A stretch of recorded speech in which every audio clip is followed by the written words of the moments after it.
I will make that announcement. Okay. Something about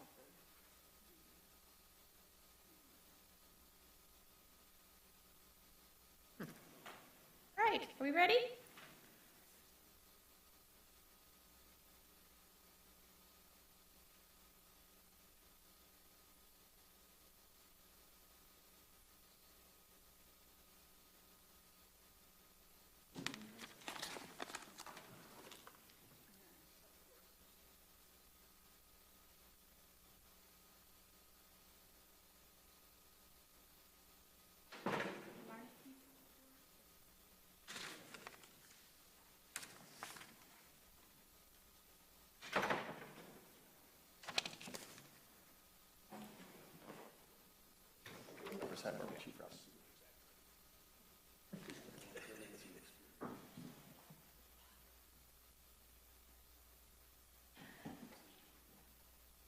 All right, welcome to the March 14th City Council meeting. Happy Pi Day.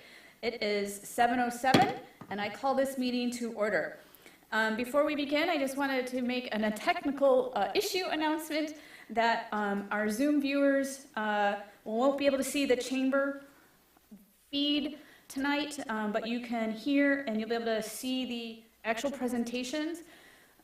There seems to be a live feed issue with the Zoom platform itself. So we invite you to hop on over to YouTube and you can watch the whole thing live from home if you so desire. With that, I also started a little mindfulness beginning, so we're going to do that. So I've been opening up our council meetings with a quick mindful moment of silence to get us prepared for this meeting. And just a quick mini break, and I think we all need this after a long, busy day, particularly on a Monday. And if you don't feel like participating, that's okay. You can sit during this exercise. So close your eyes if you are comfortable, or it's just fine to keep them open, or have a soft gaze downwards. Bring attention to how you are sitting. Find a way to be relaxed and alert. Bring attention to your breath. If you would like, take a deeper, slower breath. Now we will take 3 big inhales.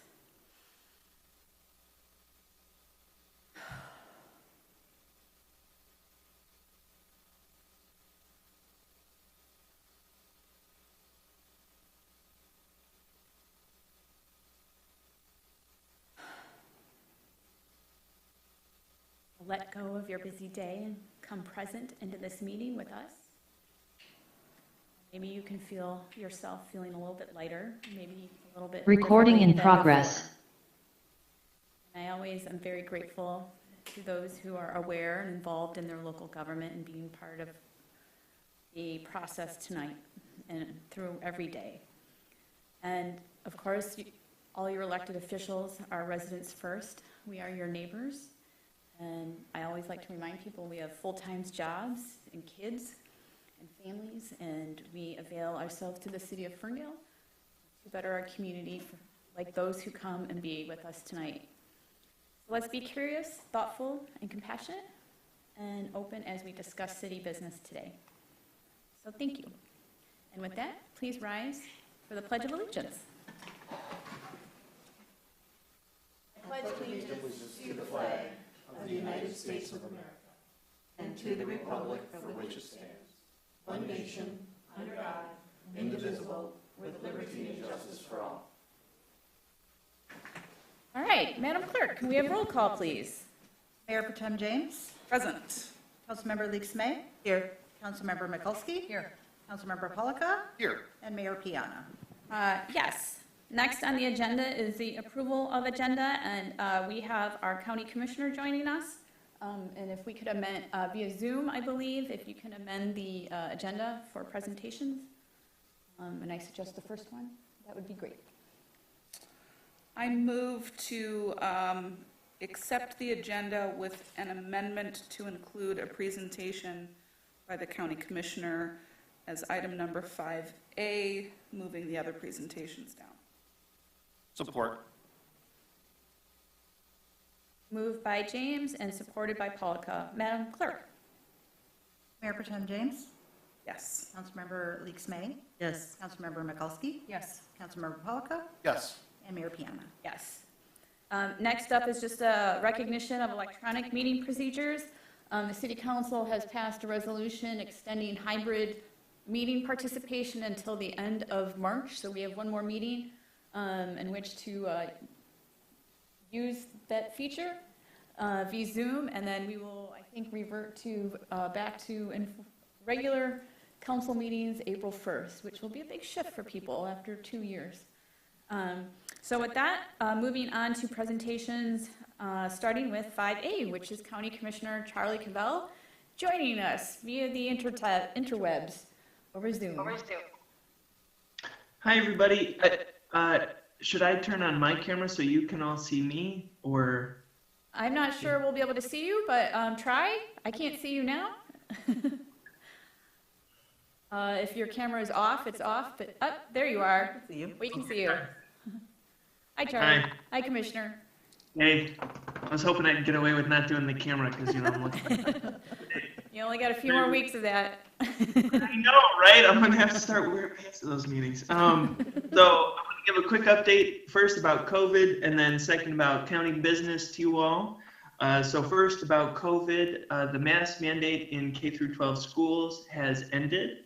So I would be more than happy to speak to anyone that would like to talk about that. Feel free to reach out to me at 248-807-4347. Some school districts, and I believe Ferndale is still doing this, have their own right and ability to create mask mandates for the local school districts, but the county-wide one has ended. So happy to hear your thoughts and opinions on that. Again, call me anytime. And also to that end, speaking about COVID, we've had 66 confirmed cases of COVID in the last 30 days. So that is a sharp drop from having an average of 1,800 7-day average back in early January. So these are all good signs.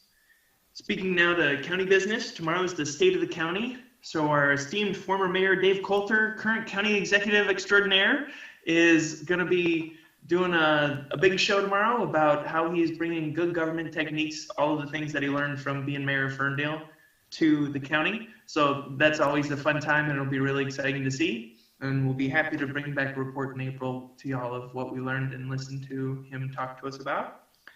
Second thing is we're doing a lot of work on housing. And so Ferndale, again, I've mentioned before, has been one of the leaders in our county and Metro Detroit in thinking and planning about housing attainability and sustainability for all of our community residents. So we've got a couple of big things in the works, like an attainable housing trust fund that Ferndale may be able to benefit from. Those are going before committee in the next couple weeks and should hopefully pass by April 10th or 15th if everything goes smoothly. We'll also be starting, again, in that same timeline, a critical home repair program, again, assuming everything passes out of committee and the full board. That should be something that'll help the residents of Ferndale as well. And another thing that we're starting to think about as a county commission is senior programming. So we've got a couple of ideas about whether to give grants to seniors, grants to community centers that work with seniors, grants to local governments that could do something for seniors, grants for nonprofits, something related to grants and older adults in our community. So if you have anything to add to that conversation, please do reach out because we'd love to have the best ideas surfaced to the top. And last thing, just today I was talking with Sheriff Bouchard and the major who's in charge of training about making a San Antonio model style program of crisis intervention training. So there's this thing that they do down in San Antonio, they call them crisis cops.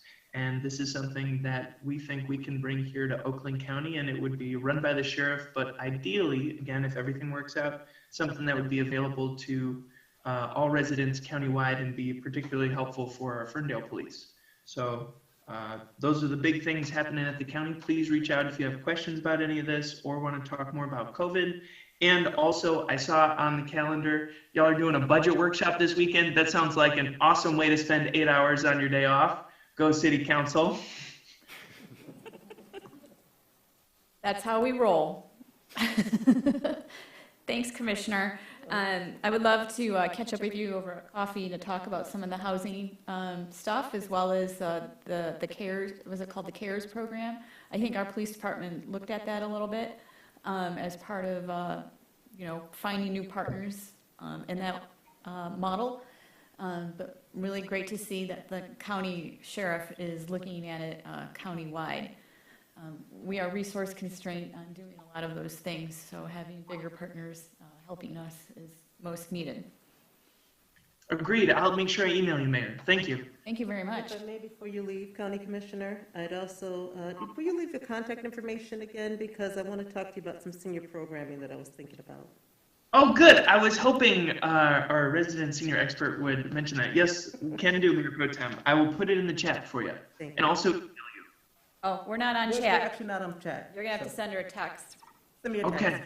Okay. I will text you. All right. Thank you.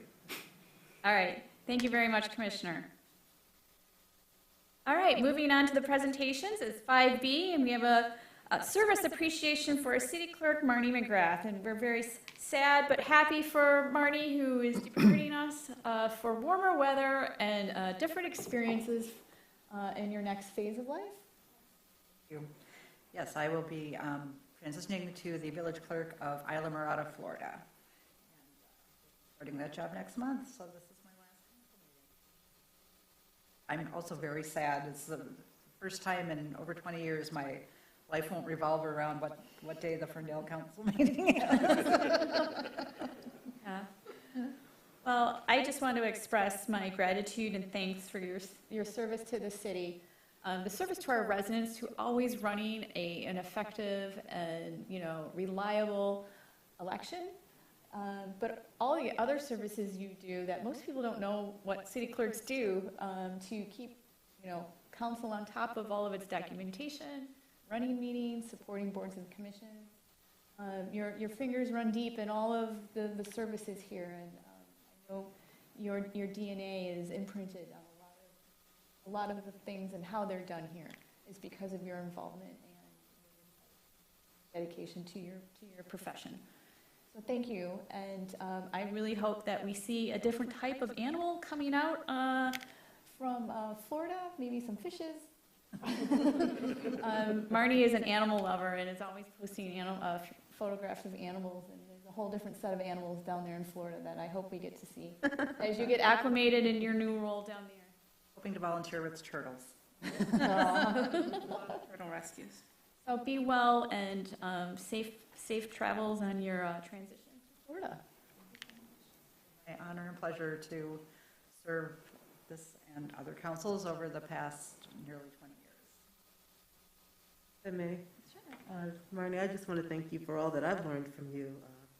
From the first time that I became a precinct chair, inspector, didn't know anything. And those trainings helped tremendously, and I'm sure the community benefited from it as well. I just wish you the best on your new adventure. And I'm warning you, don't post any pictures of you sun tanning, because you're in this weather. No, just kidding. I just hope you have, I hope it's a great experience for you, and I'm going to miss you. Keep us up to date. Stay on social media. Oh, absolutely. Okay. So sick of me.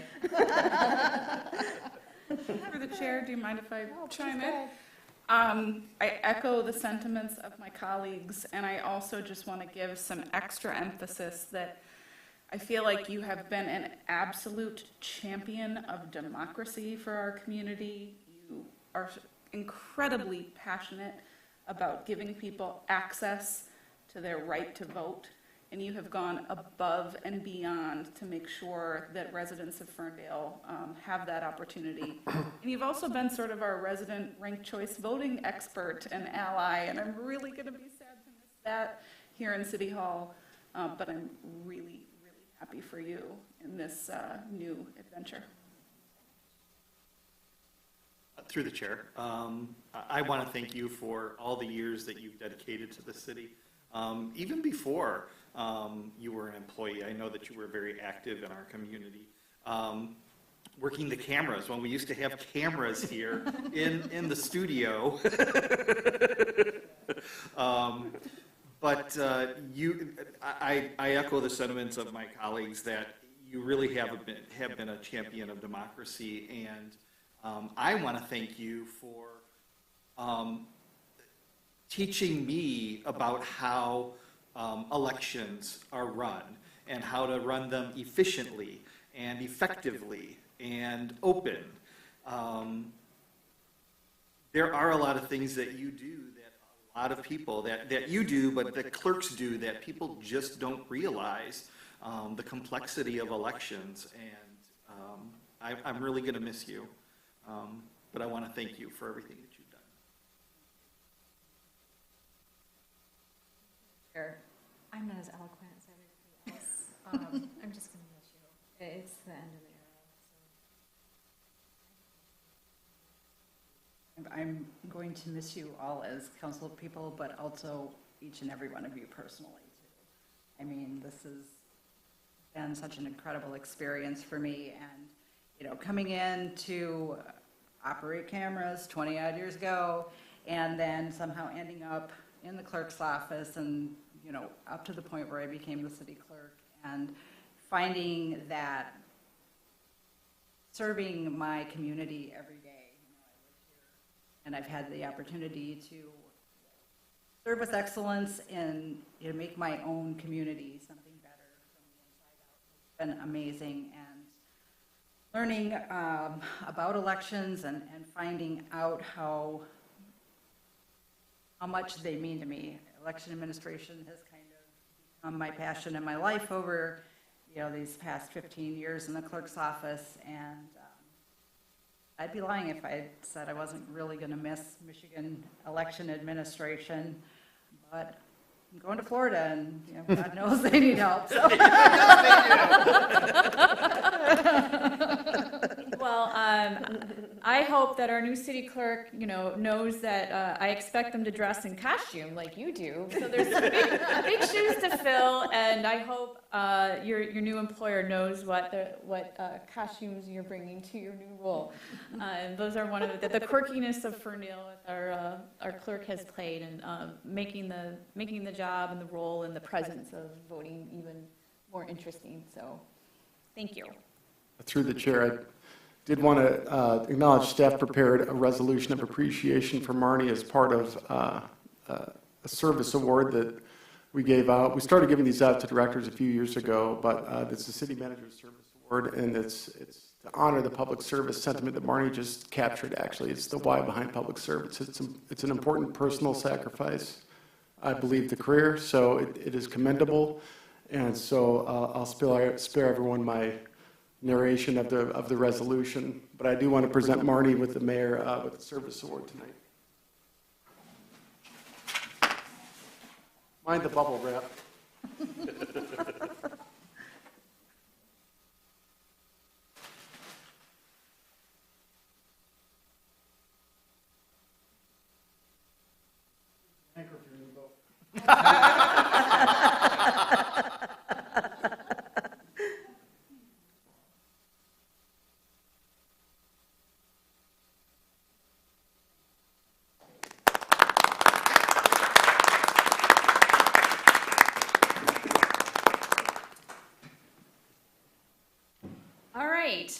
Now on to some important and riveting conversation is 5C, Ferndale Water Rate Model, presented by Brian Camiller of Plant Moran. It's a hard act to follow. Yes, would you like me at the table or Or at the, I think the dais, or The podium is fine, podium, Brian. The sorry. presentation is on the Sorry, at desktop. dais. Welcome, and thanks for being here to walk us through some of this complicated nature of water and sewer. It's not easy to decipher.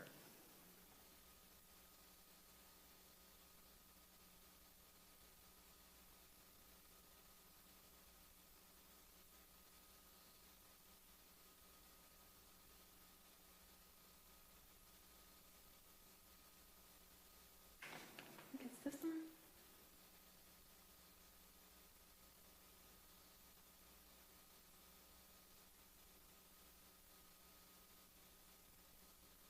All right, folks, we're just waiting for them to set up the presentation, which you can't see. We're just not sitting here staring at each other.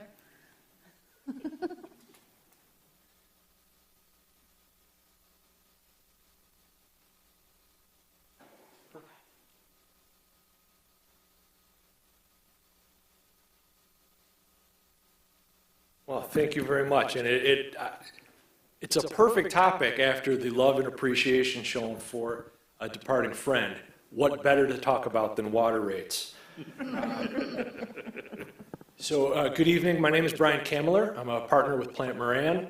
I haven't met many of you. It's been a few years since I've set foot in this building, but off and on over the last 7 or 8 years, my team has provided service to the city for a variety of projects. Internal accounting, filling temporary positions in the finance department, and doing utility rate modeling. With me tonight is my colleague, Michelle Lewis, who's the senior manager in our group and oversaw this year's version of the model. It's been a few years since the model had been updated, but the heavy lifting really happened several years ago when the first model was created. So this year, we didn't reinvent the wheel. There wasn't any need to.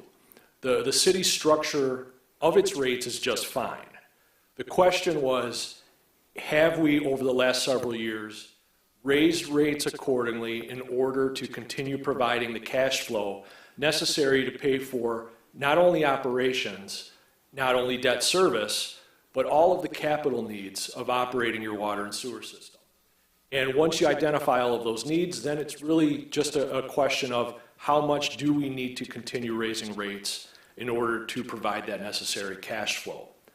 So I'm going to ask Michelle to come on up here. She's going to cover some of the nuts and bolts of the model, some of the assumptions that we used, and then I'll come back to talk about 3 of several options that the city has to make a decision on over the next couple years as to how you want to treat your rates.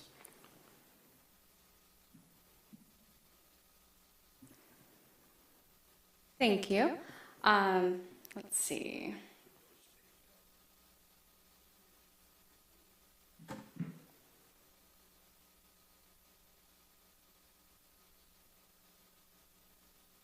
Sorry. No, it's.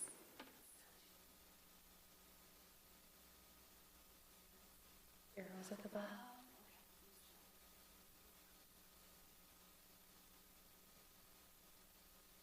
All right, there we go.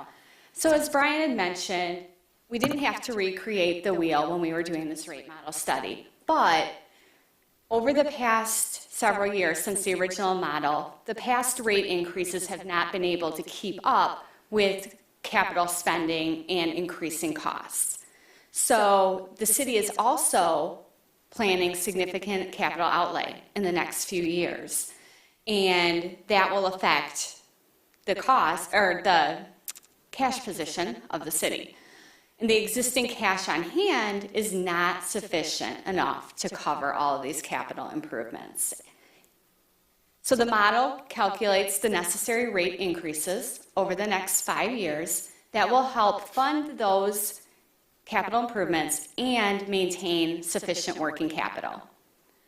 A significant portion of capital is going to be financed over the next 20 years. Your lead line replacement that you're working on right now, that is already bonded for, and then you're planning on additional debt. And the calculated rate increases are going to be smoothed over 5 years in order to not have a roller coaster effect on the rates. And we're keeping the readiness to serve charge the same with just a slight modification.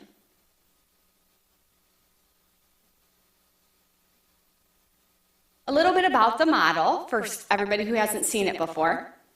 It's on a cash needs basis. So basically what it does is it calculates what you would need to raise your rates in order to pay for all of your cash needs.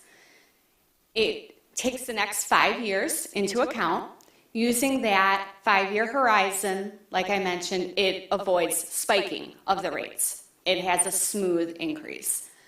And like I mentioned, there is no change to the rate setting methodology. You're still going to have your readiness to serve charge plus the commodity charge. So the structure has not changed at all.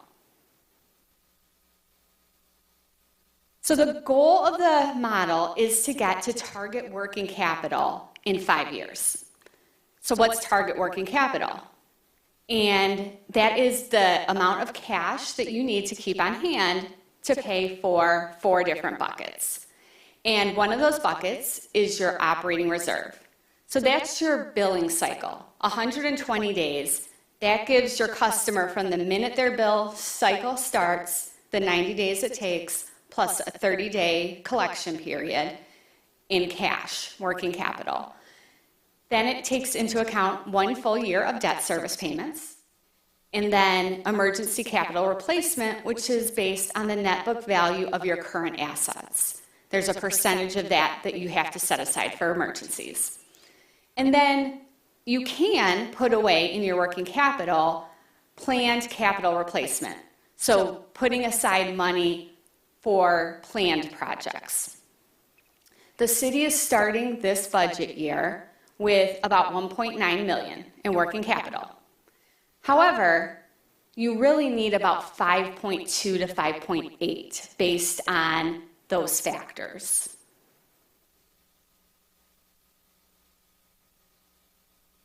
So when we talk about the rate model calculation, how this works, we look at your costs. You first have to understand and calculate what costs that you're trying to cover with your rates.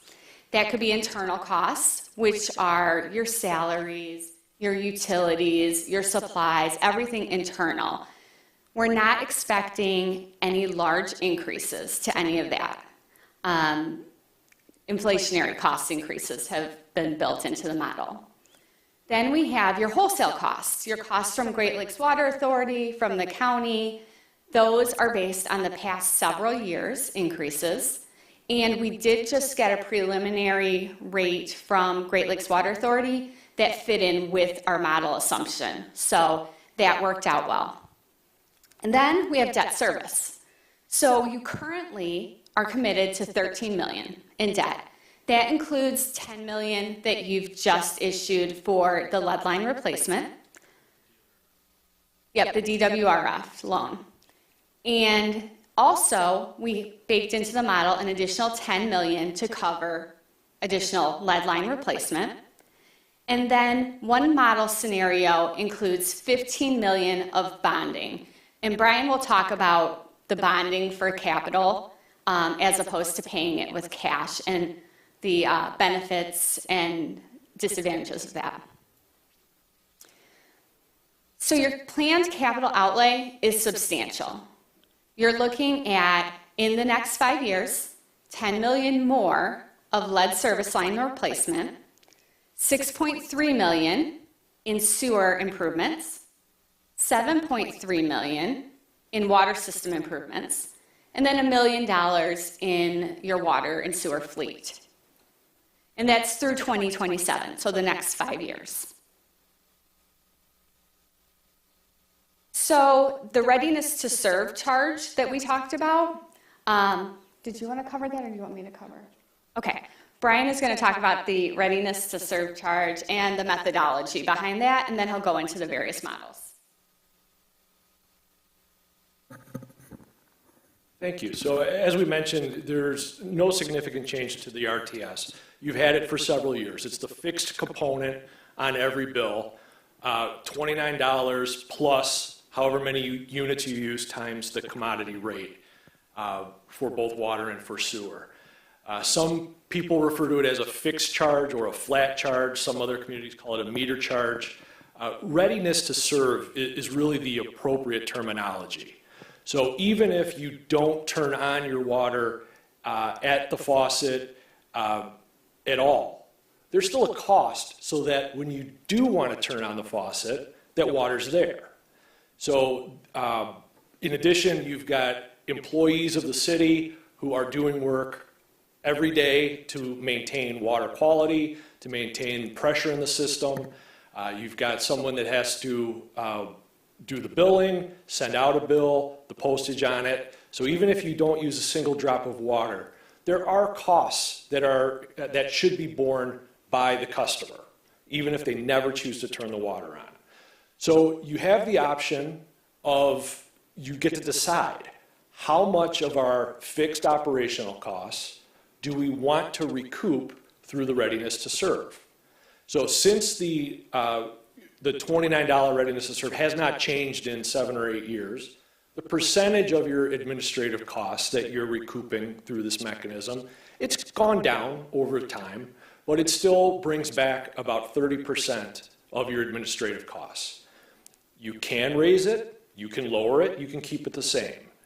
For the purposes of the model, we've kept it the same for any water meter 1 inch or less. Why do I make that delineation? So prior until now, every customer in your system, whether it's a little old lady or it is a commercial facility, has paid the same $29 per bill. But the recommendation from the American Water and Wastewater Association would be to graduate that fee based on the size of the meter. The reason being, the capacity for, let's say, a hospital or a school or a laundromat or a car wash is greater than what you would need in a single family home. And so based on the size of the meter, there is a graduation. The larger the meter, the larger the readiness to serve charge can be. And so we've implemented that in the model, but keeping the $29 per quarter for the individual private residences. It's really 3 different size meters up to 1 inch, whether it's a 1/2 or 5/8, 3/4, 1 inch. Everyone would continue to pay $29 per quarter. For all of the larger meters, it goes up thereafter. Because you're a bedroom community and you have relatively little commercial property and commercial customers, it didn't raise that much additional revenue. I think it was about $24,000 extra. I mean, it's fairly insignificant overall. But you would have the opportunity, if you wanted to raise or lower that fixed amount. Now, no matter what you do with that readiness to serve, you still need the same amount of cash coming in. So if you lower the readiness to serve, the commodity charge has to go up more. If you increase the readiness to serve, the commodity charge can come down a little bit. Who wins and loses in that scenario? The low volume user. If they're paying a higher fixed cost before they use 1 drop of water, those low volume users will lose in this scenario. They will pay more. The high volume users will pay less. Now, there's no right or wrong answer, but most communities, once they've established a methodology, they tend not to deviate from that unless there's a really good reason. I don't know that there is a really good reason to redo this. I would be perfectly content if you continued on this path for the foreseeable future. So I mentioned there are several scenarios, and the model, it's a relatively complicated, could be easy depending on your level of familiarity and comfort with Excel, but it's a big Excel file that we take all of your historic information and then expand it and project it out over 5 years. So we could come up with an infinite number of scenarios, but we've chosen 3. Option number 1, let's call it pay as you go. This is pretty much what you've been doing, where instead of issuing debt for every large capital project, you would pay for these things with cash coming in every year. So this would be like my dad going to the grocery store, doesn't like to use his credit card. He wants to pay with cash for everything he ever does. Totally fine. But that means you have to have the cash on hand. There's no time to do anything else. In your case, and you'll see it in a little bit, because you have such significant capital needs and because you've already issued a fair amount of debt, the necessary rate increases, if you do pay as you go, are double-digit every year for the next 5 years. And you'll see it in a minute, but to me, I think it's asking a lot of this in a future council to commit to double-digit rate increases every year for the next 5 years. that being said, you do need that amount of money coming in if you want to pay cash for all of these improvements. Option number 2, I like to call the jump start or tear the Band-Aid off. So in this version, it's exactly the same. All the assumptions are the same as in option number 1, with the exception of, instead of smoothing it over 5 years so that it's the same rate increase 5 years in a row, in year 1, it's a bigger rate increase. It's the jump start. So in this case, it could be anything. We decided to go with 36% in year 1, which then lowers subsequent years to 8% for 4 years. Now, we could go higher with the jump start and lower the 8% to whatever you want it to be. Really, you decide what years 2 through 5 are. Say you wanted 3 or 4, and then we back into what the jump start needs to be to provide enough cash to continue doing the exact same thing as number 1. I've worked with some councils who have chosen that because it is painful whenever there's a significant rate increase, and the idea is let's tear the Band-Aid off and get it over with, and then move on to a lower, more palatable rate increase in future years. Option number 3, finance all capital. So you've already committed to $10 million for the drinking water revolving fund. It would be another $10 million to take care of the lead line replacement, which is, you have 20 years to do it, but this, you could do the bonding over several years. You could do it all up front and try to get it done as quickly as possible. But then the other $15 million of capital improvements would also all be bonded. So instead of having to pay for capital with cash, you have debt service payments. And most municipal bonds for water and sewer are 20 years. So you'd be paying off all of these improvements that are going to happen in the near term. You would have a chance to pay them off over 20 years. Now, some might say, well, Brian, that's kicking the can down the road. We're forcing the payment into future years. And I would disagree with that. The idea behind bonding for water and sewer is that the people that are going to benefit from these improvements don't all live here in the city today. They're going to move in tomorrow and next year and 5 years and 10 years from now.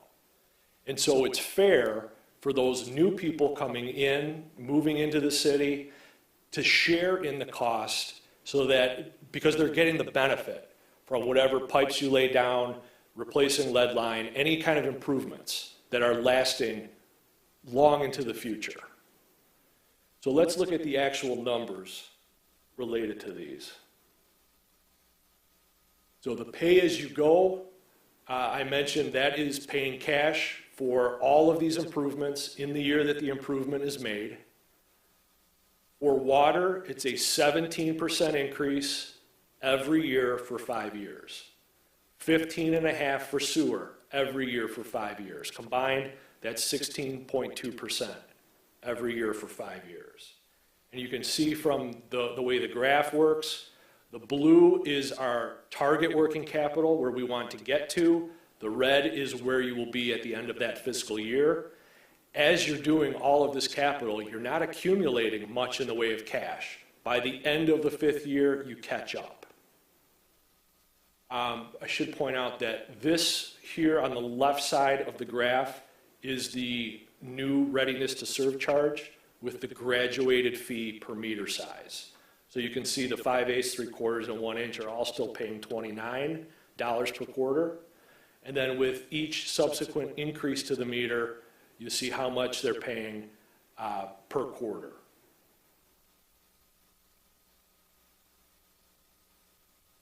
Option number 2, the jump start. So I said it was 36 in the first year. That's a combined increase. It's 40% on water in year 1, 33.8% for sewer in year 1, and the subsequent 4 years would be 8% per year combined. And as I said, we could move this 8% down to 3 or 4, but that would drive up the first year increase. And I didn't do the math to see what that would be, but you can imagine how much more it would have to go up. I did have to do this in another community for their sewer only, and they weren't happy about it, but what they ended up doing was increasing the sewer fees by 70% the first year so that they could get to a palatable rate increase in years 2 through 5. So this gives you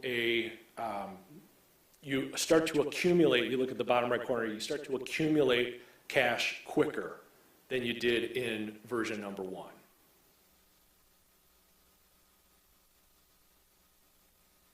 Version number 3, so this is the bonding for everything. It would be a 9.8% increase every year for 5 years. Keep in mind, this is a lot of capital improvements. 15 million plus another 10 plus the 10 you already did, the 10 you already issued. For a system your size, for a city your size, that's a lot of work to be done. And quite honestly, it's great that you're doing all of this work. That's ensuring water quality and service to your customers for many years. We have some questions from council. Do you mind if we interrupt? Al, please do. So I understand all of the improvements that we're going to be working on over the next 5 years, but what I haven't seen yet is the infrastructure improvement monies that we'll be getting from Washington through the state. So is that figured into here, or are we just figuring we're not going to get that money, and if we do, then we'll readjust at that point? It's not saying we're not going to get it. We don't know what we're going to get. The federal government has not told us at all, other than the fact that the money's going to go to the state first. It's not going to be, you're not going to be a direct recipient of infrastructure money. It will flow through the state of Michigan, and they haven't said how they are going to distribute it yet. So I can't tell you what you're going to get. I can't even make a guess. Could that money replace some of the projects that you're planning? Sure. Will it? I don't know. But I would leave it up to your engineers to tell you whether or not these are improvements that can wait several years or if they need to happen more quickly. Through the chair, I have a related question, so I was going to hold the rest of mine till the end, but I have a general understanding that in some circumstances, there may be some principal forgiveness for loans taken out under the Drinking Water Revolving Fund. If you know, what are those circumstances, and is there a possibility that our loan would be eligible for any principal forgiveness? I can't tell you whether it would or not, but usually it's a good 20 to 30% in many cases. I've seen that. Through the chair, actually, our current DWRF loan does offer principal forgiveness, and Dan has those numbers tattooed on him, so he can. Yeah, so the one unfortunate thing with the DWRF loans is the communities that are the recipients of the greatest reduction in principal for loan forgiveness are those that qualify for disadvantaged community status. That is something that we did apply for during our first round of lead service line replacements for DWRF that we did not qualify for. And when the state awarded the lead service line replacements, I believe off the top of my head our principal forgiveness on our $10 million loan is 2 to 4%. So it's really not much on $10 million. That's because we did not qualify for that disadvantaged community status. Those communities that do qualify for that are the biggest recipients of the principal loan forgiveness from the state of Michigan. If that changes in the future, who knows? But as of right now, it's not that much for the larger sums of money that we're taking out. Thank you, that's helpful.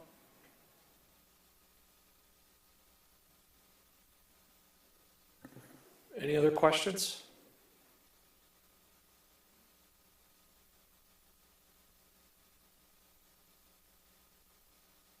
So that's it is in terms of the prepared comments that we had. Like I said, we can change the model as circumstances change, and we would recommend updating this on an annual basis. And nothing that I've said tonight locks you into doing something every year for 5 years. That's how we create the model, because we do want that smoothed increase. But every single year as part of the budget process, the assumptions should be altered and updated so that you're constantly looking out 5 years. But any decision you make this year related to this year's budget isn't locking in yourselves or future councils to do the exact same thing. So if you did receive a portion of the federal infrastructure money and that replaced some of these projects, then these rate increases wouldn't be necessary. But given the existing projects, this is what would have to happen in order to pay for those improvements, pay your operating costs, and it shouldn't be glossed over, accumulating working capital. So for those of you that have been around long enough to remember, there was a pretty significant lawsuit several years ago against the city related to water and sewer. At the time that was settled, the city had over $8 million of We were working told we had capital. too much in there. I disagreed at the time, and I still disagree. Given all of these capital improvements, $8 million is still a drop in the bucket compared to all of this work. But that's what the judge said, and then the lawyer said we had too much in there. But if you'll recall, after the settlement, the city raised rates again because you needed to have so much money in the bank. And so in 2018, June 30, 2018, cash and investments minus accounts payable was over $5 million. Doing that same calculation at June 30, 2021, you're down to $30,000. So you still have money coming in, but you're spending it just as quickly on operations and capital improvements. In the last 4 complete fiscal years, you've put $9 million of cash into capital outlay. So you've done a very good job of keeping up with the needs of the system, but the rate increases over the last several years have not been sufficient to maintain working capital. So we want you to get from that 30,000 up to 5 million over 5 years. Now, could you also choose a lower target? Yes, you could, but that would be less than the industry recommended minimum. So what you're saying, may I ask, you're saying that we could do less replacement and work? Not less capital improvement, but accumulate less working capital, less cash in the bank. It would not be my recommendation. I would not recommend going lower than the industry standard. If I may, through the chair, just for a point of clarity, I noticed that under the readiness to serve charges, there were meter sizes. I mean, how does that compare? I mean, typically in the household, what are those meter sizes? I mean, No, for a house, for a duplex, they're going to be 1 inch or smaller. 1 inch or so. So there should not be a single family or a duplex that has an increase to their readiness to serve.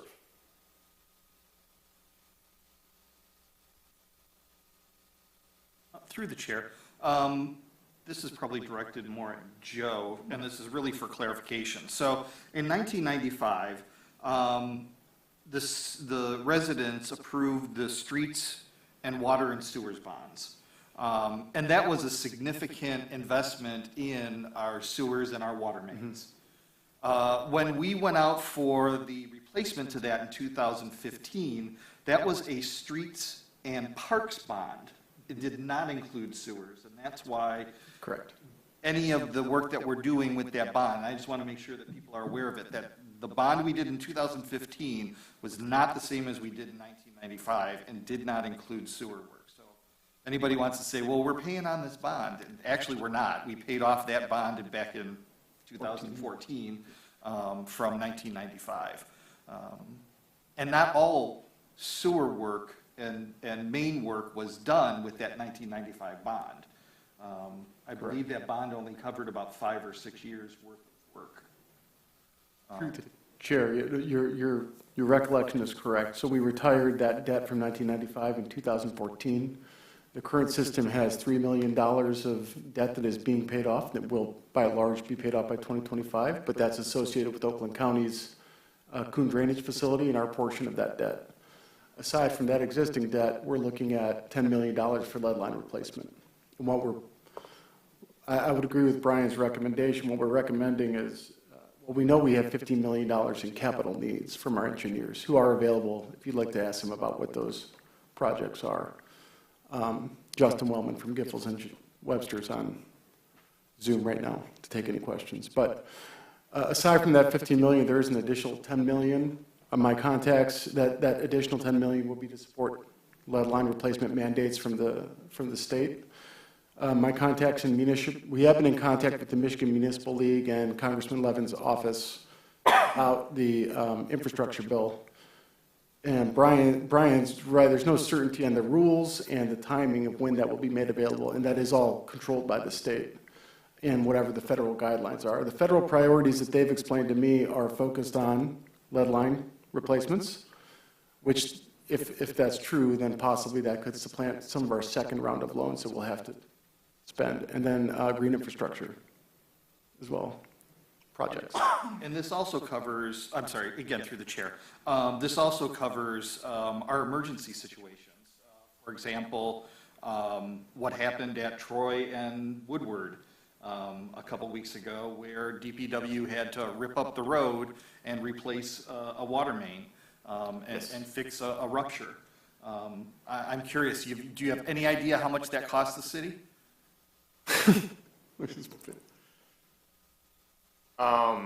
So that repair, water main repair is roughly a $60,000-$70,000 repair for the road and everything else that has to go back in, especially doing work at this time of the year. So the one unfortunate thing is, depending on what's going on underground, it could be a fairly reasonable repair or it could be a fairly expensive repair. You get one or the other. Very few does it fall in between where it's like, okay, this is understandable. And that's just the nature of what our infrastructure is. And the one really nice thing about the city is we've done a lot of investment, and the water mains that we're replacing are not 30, 40, 50 years old. The water mains that we've been replacing over the last 3 decades are 100 years old. And for the most part, we are doing what we need to do from time to time when it makes sense, when we're doing actual projects on that street, and we can include a new valve, we can achieve some economy of scale. That's what we're doing right now. We haven't been doing more than what we actually need to on a yearly basis, but we've been putting a lot of investment into our capital for our water mains, for our sewers, with the lining, and so on. So while it seems like we've spent a lot of money, we've spent a lot of good money on infrastructure upgrades, and upgrades that, are going to last 50, 60, 70 years until we have to come and revisit those at that time. Excellent. Thank you.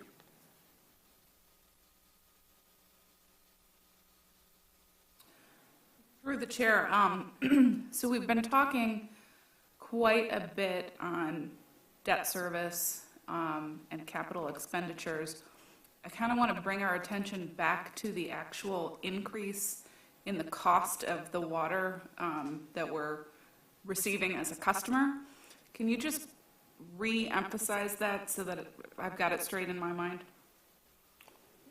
The cost to the individual customer, what? No, to the increase from GLEWA, right? GLEWA. Through the chair, yeah, what's the system spending on purchasing water from GLEWA and treatment from Oakland County? I don't have that I think right that's the in front of me. I know that, So our our yearly water rate increase from GLEWA is going to be, I think, 3.7%. And that'll go to all GLEWA customers. So the way GLEWA works is they spread their cost to everyone. So we're not going to see a different rate increase for our neighboring community. We're all seeing the 3.7% increase. And when GLEWA was first formulated, GLEWA is required for a certain number of years to not increase wholesale water rates by more than, I believe it's 5%, up to a certain year, which I believe is coming up in a year or two, when they took over from Detroit Water and Sewer. And I want to say off the top of my head that our sewer increase from Oakland County is roughly about 2.5% to 3% for paying for our sewer. And that's what we're looking at for this fiscal year coming forward. Thank you. Through the chair, we did have a call with Commissioner Nash on Thursday to ask about that. There was a significant jump in sewage rates in 15 and 16 that kind of permanently shifted things. That was due to the way that they changed their rates, I think for comparable reasons to the city at that time in 2015 to 16. But the last 2 years have been averaging about 3%. So combined with water, it's about a 7% increase annually from GLEWA. So between GLEWA and, what's the other one? Oakland County Water. Oakland County Water, it's a 10% increase outside of whatever the city is doing, and that sort of seems to be happening annually. Unfortunately, water is not getting any cheaper. And it's not the cost of water itself. Yeah. It's the aging infrastructure. So you're not alone in having to replace 100-year-old pipes or mains. Anywhere you see a street, anywhere you see a sidewalk, there's an aging pipe underneath it. And this is not a Ferndale problem. It's not just a Michigan problem. Nationally, we have not replaced our water and sewer infrastructure at the rate it should have been. And so now we are having to pay a higher price to fix more than we would like. But the cost of not fixing it is very severe. There are a few different cities right now that wish their communities had put this amount of money into the system a few years ago that would have prevented some of the problems that they're having now. Through the chair, if I might add on to that and ask a question. There was a report that came out in December 2021, so just a couple of months ago, about the increasing cost in water statewide. And here's my question. I don't think we currently do, but have we ever looked at the possibility of having a low-income or poverty discount or exemption for our water rates? I don't think the actual charter actually permits us to do an exemption. I don't think we're permitted to waive fees regardless, but we do have a low-income program in terms of, we work with you on a payment plan for low-income payment plan for qualifying households. So setting aside the fee question, is it your thinking that our charter prohibits having a distinction in our rates for household incomes below a certain threshold? The chair, the charter indicates that no one shall get water for free. Okay. But the nuance of what you're saying with respect to the various rates isn't specified in the charter with that degree of precision. But water cannot be given for free to any customer. And just to put a finer point on my question, I think there are some communities that have a cap for, if you're a certain percentage of the poverty rate, then your water fee would be capped at, 2 or 3% of your income. That's the kind of thing that Kind of like the property tax exemption. Yes. It's something we could look into the program and see what's required to run the program. And you mentioned that we do have some type of a program. What do we have? We do have a payment program for qualifying low-income properties, and that's administered by the Finance Department. And is that just a changing of when you pay and how you pay? It doesn't change the amount that you pay? Correct. Okay, I think it provides some flexibility and relief in the annual amount, okay. or the monthly amount, the quarterly amount. And I also understand that there is a relatively new low-income households water assistance program through the state. So I'm curious if we've had the opportunity to communicate that to residents. We have, and that's actually a pass-through program through GLEWA as well. So we participate in that, and we have communicated that in the past. And have we communicated it in a widespread way, or just if someone? In a widespread way, but Okay. I would have to speak to the water billing clerk and how and when they communicate that, but we have communicated that publicly. It would be, building on that, it would be interesting to know how many residents or households are participating in that program through GLEWA. So now, when did that launch, at the beginning of the year or last year? Is that part of? Yes, Was that one or part the other. Was part of the pandemic ARPA programs that came out of that sort of response? Through the chair, it actually came out with the GLEWA assuming operations for the Detroit Water Sewer, okay. Sewer Fund. It happened at that transitional time, Yeah. part of the board. A lot has changed over the last few years. Through the chair, perhaps it's something we could put in the next city newsletter that goes out to all the residents? Yeah, we can get the information. If I may, through the chair, the program that you speak of, the money coming from GLEWA. So I was just on a phone call with a representative from GLEWA a couple weeks ago, and what it was explained to me is this program provides funding for low-income individuals, but out here in Oakland and Livingston counties, it is being underutilized. And so if low-income people in this county don't use it, or don't apply for it, that money goes back to Wayne County, where it does end up getting used. So there is money available, and it's just a matter of applying for it. Yes. I also know from my time in Detroit, you also need to help be a concierge service to help low-income people apply. So they need those wraparound services to support that. I've had some conversations with our city manager around that, to the extent of what could we provide. But that is a service expansion that needs to really be talked about in terms of capacity and perhaps partnership with the county in a way that they haven't partnered with the city before, a smaller city who doesn't have a very large water department, in order to explore what that could look like. So for more what I call concierge services. So what is our next step from this presentation? As Brian mentioned, we do adopt the water rates with the budget. So at the budget, included in that resolution is the actual water rate. This was an informational recommendation as we head into budget discussions. And I agree with Brian's third recommendation. Of course, council can make some decisions, but what we would do is show you what the projection looks like with that assumption applied. And then on an annual basis, if we should get any more additional federal monies, it would just reduce the capital request, and it would be offset and adjusted throughout the year. I think.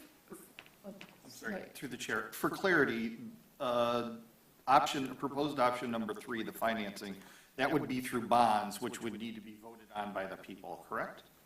No, these are revenue bonds. Revenue So bonds, okay.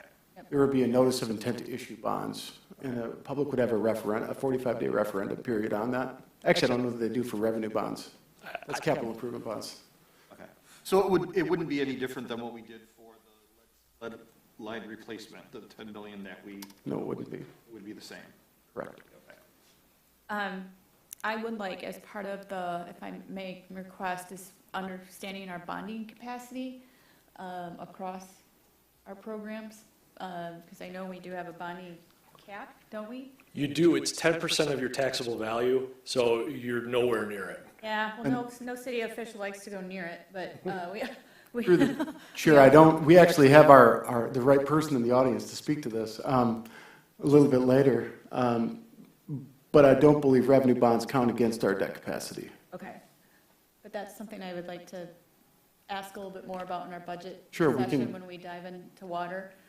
I know that I was part of the council that was through the water lawsuit, and Plant Moran helped us come up with a rate model in order to make sure that the prior rates were going up and down more quickly because there wasn't the data and the system wasn't in place to make sure there was consistency, and that's what the former city council paid for with the rate model, right?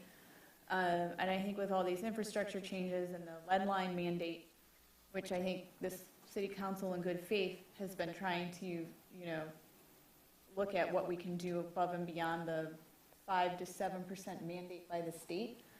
And it sounds like we need to pull back a little, if not a lot, and figure this out. And the rate model is what we need to look at. But the policy back, how long ago was that?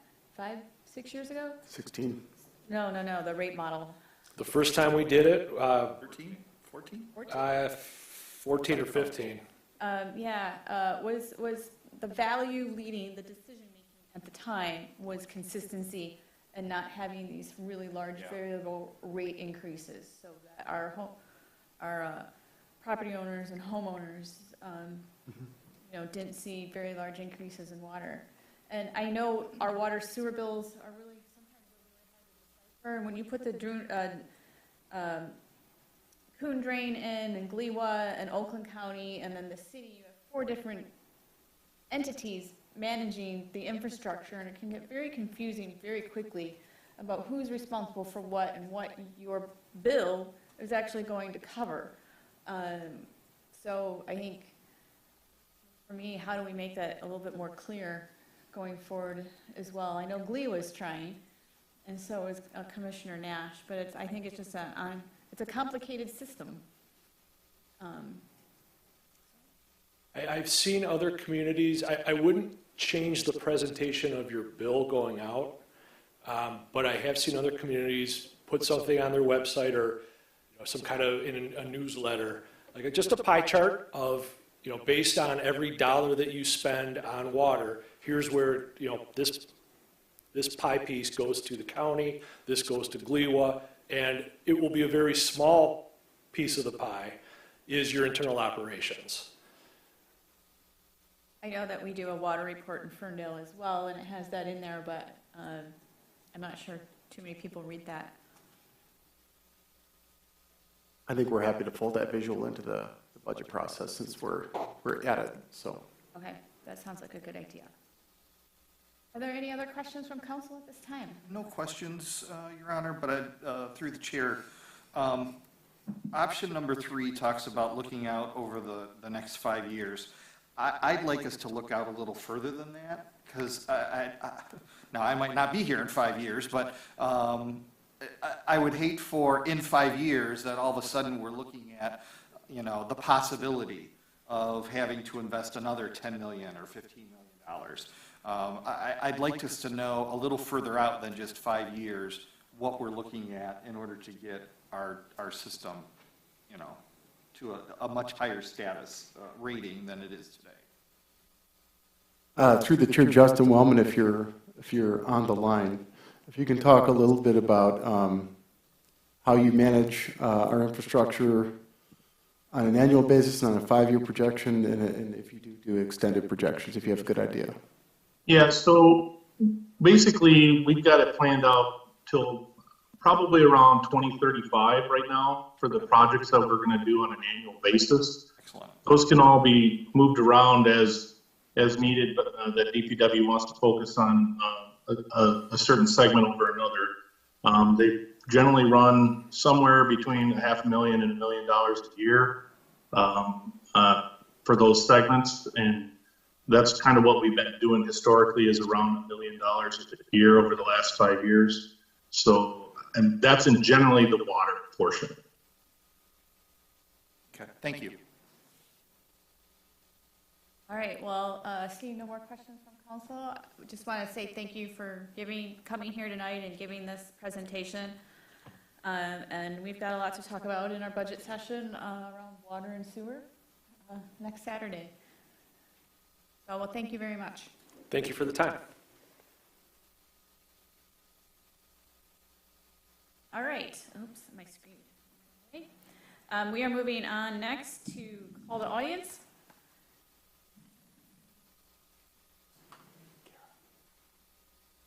We set aside 30 minutes for our residents to speak, visitors to speak on any topic, and if we need more than 30 minutes, we add it on to the conclusion of our regular agenda items. And we invite every person to speak for 3 minutes, and we have these really nice clocks here in the chamber, and if you are participating on Zoom, assuming that they can see that tonight, I don't know if they can see the clocks, but you do have a clock on Zoom. And for a productive conversation, please address all of your comments, address your comments on issues and not people, and please address council and myself rather than staff, because they take direction from policy. They take directions from they take policy and direction from the city council. All right, with that, we have Denitsia managing the Zoom and chamber comment. I'm going to start with the chamber. As always, if anybody in the chamber room would like to make public comment tonight, we invite you up to the podium. Any hand raisers? Entice anybody in the back of the room? No? No takers? Okay, we're going to move on to Zoom. And Denitsia, if there's anybody on Zoom tonight.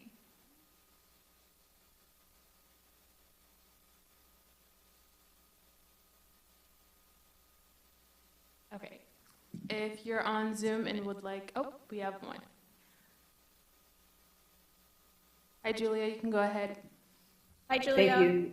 Thank you. Sorry, there's a little bit of a weird lag, but it's working.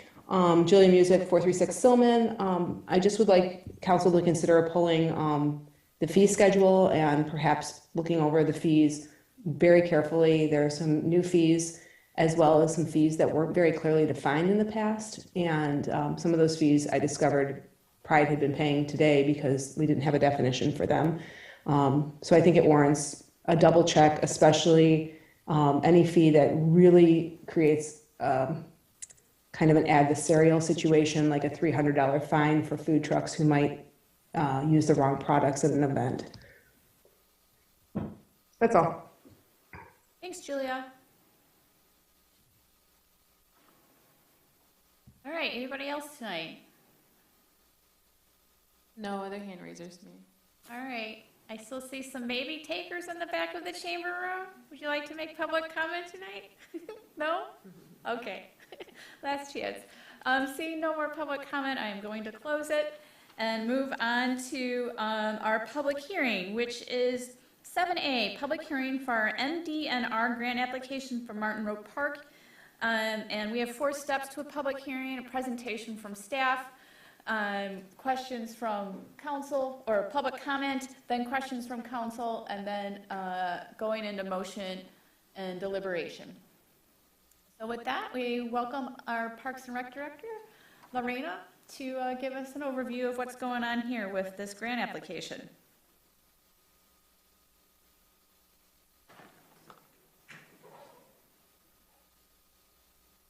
All right, good evening, council, and all those attending the meeting. So, yeah, we are applying for a Michigan Department, excuse me one second.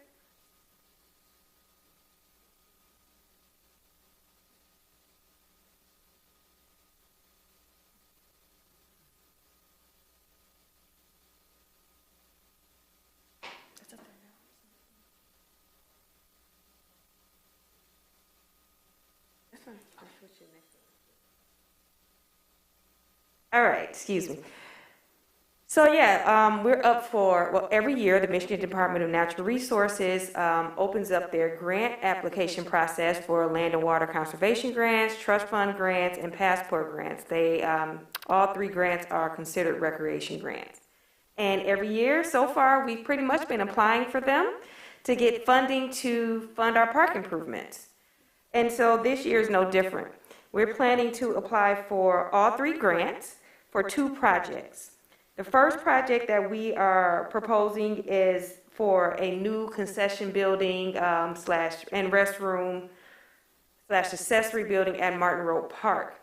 Currently, there is a green building there next to the pavilion, which is the accessory building. However, it's in bad conditions and it's much cheaper to build a new building as opposed to try to renovate that one. So we decided to pick this project because of, one, we have the splash pad coming this spring, yay, and it'll be directly across from this building. And with the splash pad, we know we're going to have an influx of visitors to the park. So we want to accommodate them, especially for restrooms, because with our Eagle permit, the beta load, which is the amount of people you can have in the splash pad at one time, is dependent on the amount of restrooms and lavatories that you have within those restrooms to be able to increase our capacity or not. So this will allow us to have actually realize the full potential of the splash pad and accommodate more people by installing additional restrooms. Secondly, we also want to offer concessions to our park visitors for the splash pad. We don't want them to just come and go. We want them to be able to come and stay and enjoy the park and other amenities along with the splash pad and have concessions there to for their convenience. In addition, at this building, we'll also have another office where we can offer equipment lending, where it could be open year-round, so we can have additional summertime equipment. So if somebody wanted to play on the basketball courts, we can have basketball there for their use. If they wanted to use our baseball diamonds, we could potentially lend out equipment for them to use that and do different activities throughout the park. But not just the summertime. We'll also be able to lend equipment out of this space in the wintertime as well. So I know there was a lot of interest in providing sleds at one time for our sledding hill, but because of liability purposes, we couldn't just leave those out for the public to come and borrow, because we wouldn't be able to inspect them and make sure they were safe for use. But with this office in this accessory building, we'll be able to offer lending of equipment, snowshoes, sleds, or what have you, any other outdoor winter equipment, so we can use this park more year-round and it'd be more convenient for our residents. In addition, by having this building, we'll also be able to keep our eyes in the park more. Like I mentioned earlier, we are going to have a lot more visitors with the use of the splash pad, and with the upcoming grants that we were just awarded, we're going to have a new pavilion, new basketball court. And so we're going to need more people in the park, more staff people to help with services, servicing the splash pad, as well as if an emergency were to happen, and general monitoring of the park. So this building will have several purposes. Like I mentioned, equipment lending, small office for staff, concessions, as well as additional restrooms that can be used at the park, which will increase our splash pad capacity. And I have a figure up here, site plan. This is a conceptual plan here that will be submitted as part of our grant application. And if you look towards the middle of the page to the left, I don't know if everyone can see my cursor, but this is the proposed location of the building. And if you see the rectangle right underneath it, that's the existing building there. So the new building will go in that same area. And the splash pad is just north of that. The proposed new pavilion that we were planning to build under the new grant that 2021 grant we received from MDNR will go near the splash pad, and the current pavilion will remain here. The basketball court will be a little further east, but not too far of the concession building. So the concession building will be able to accommodate and cater to multiple activities in the park, in addition to just general park visitors. The second, hopefully I'm doing this right. Okay, I believe it's still sharing, good. So the second project we'll be applying for is just an expansion of the playground area. So currently, the playground, we have the existing pavilion here. And then right adjacent to that is the newer play area, which has one large feature. Is it not showing? Okay.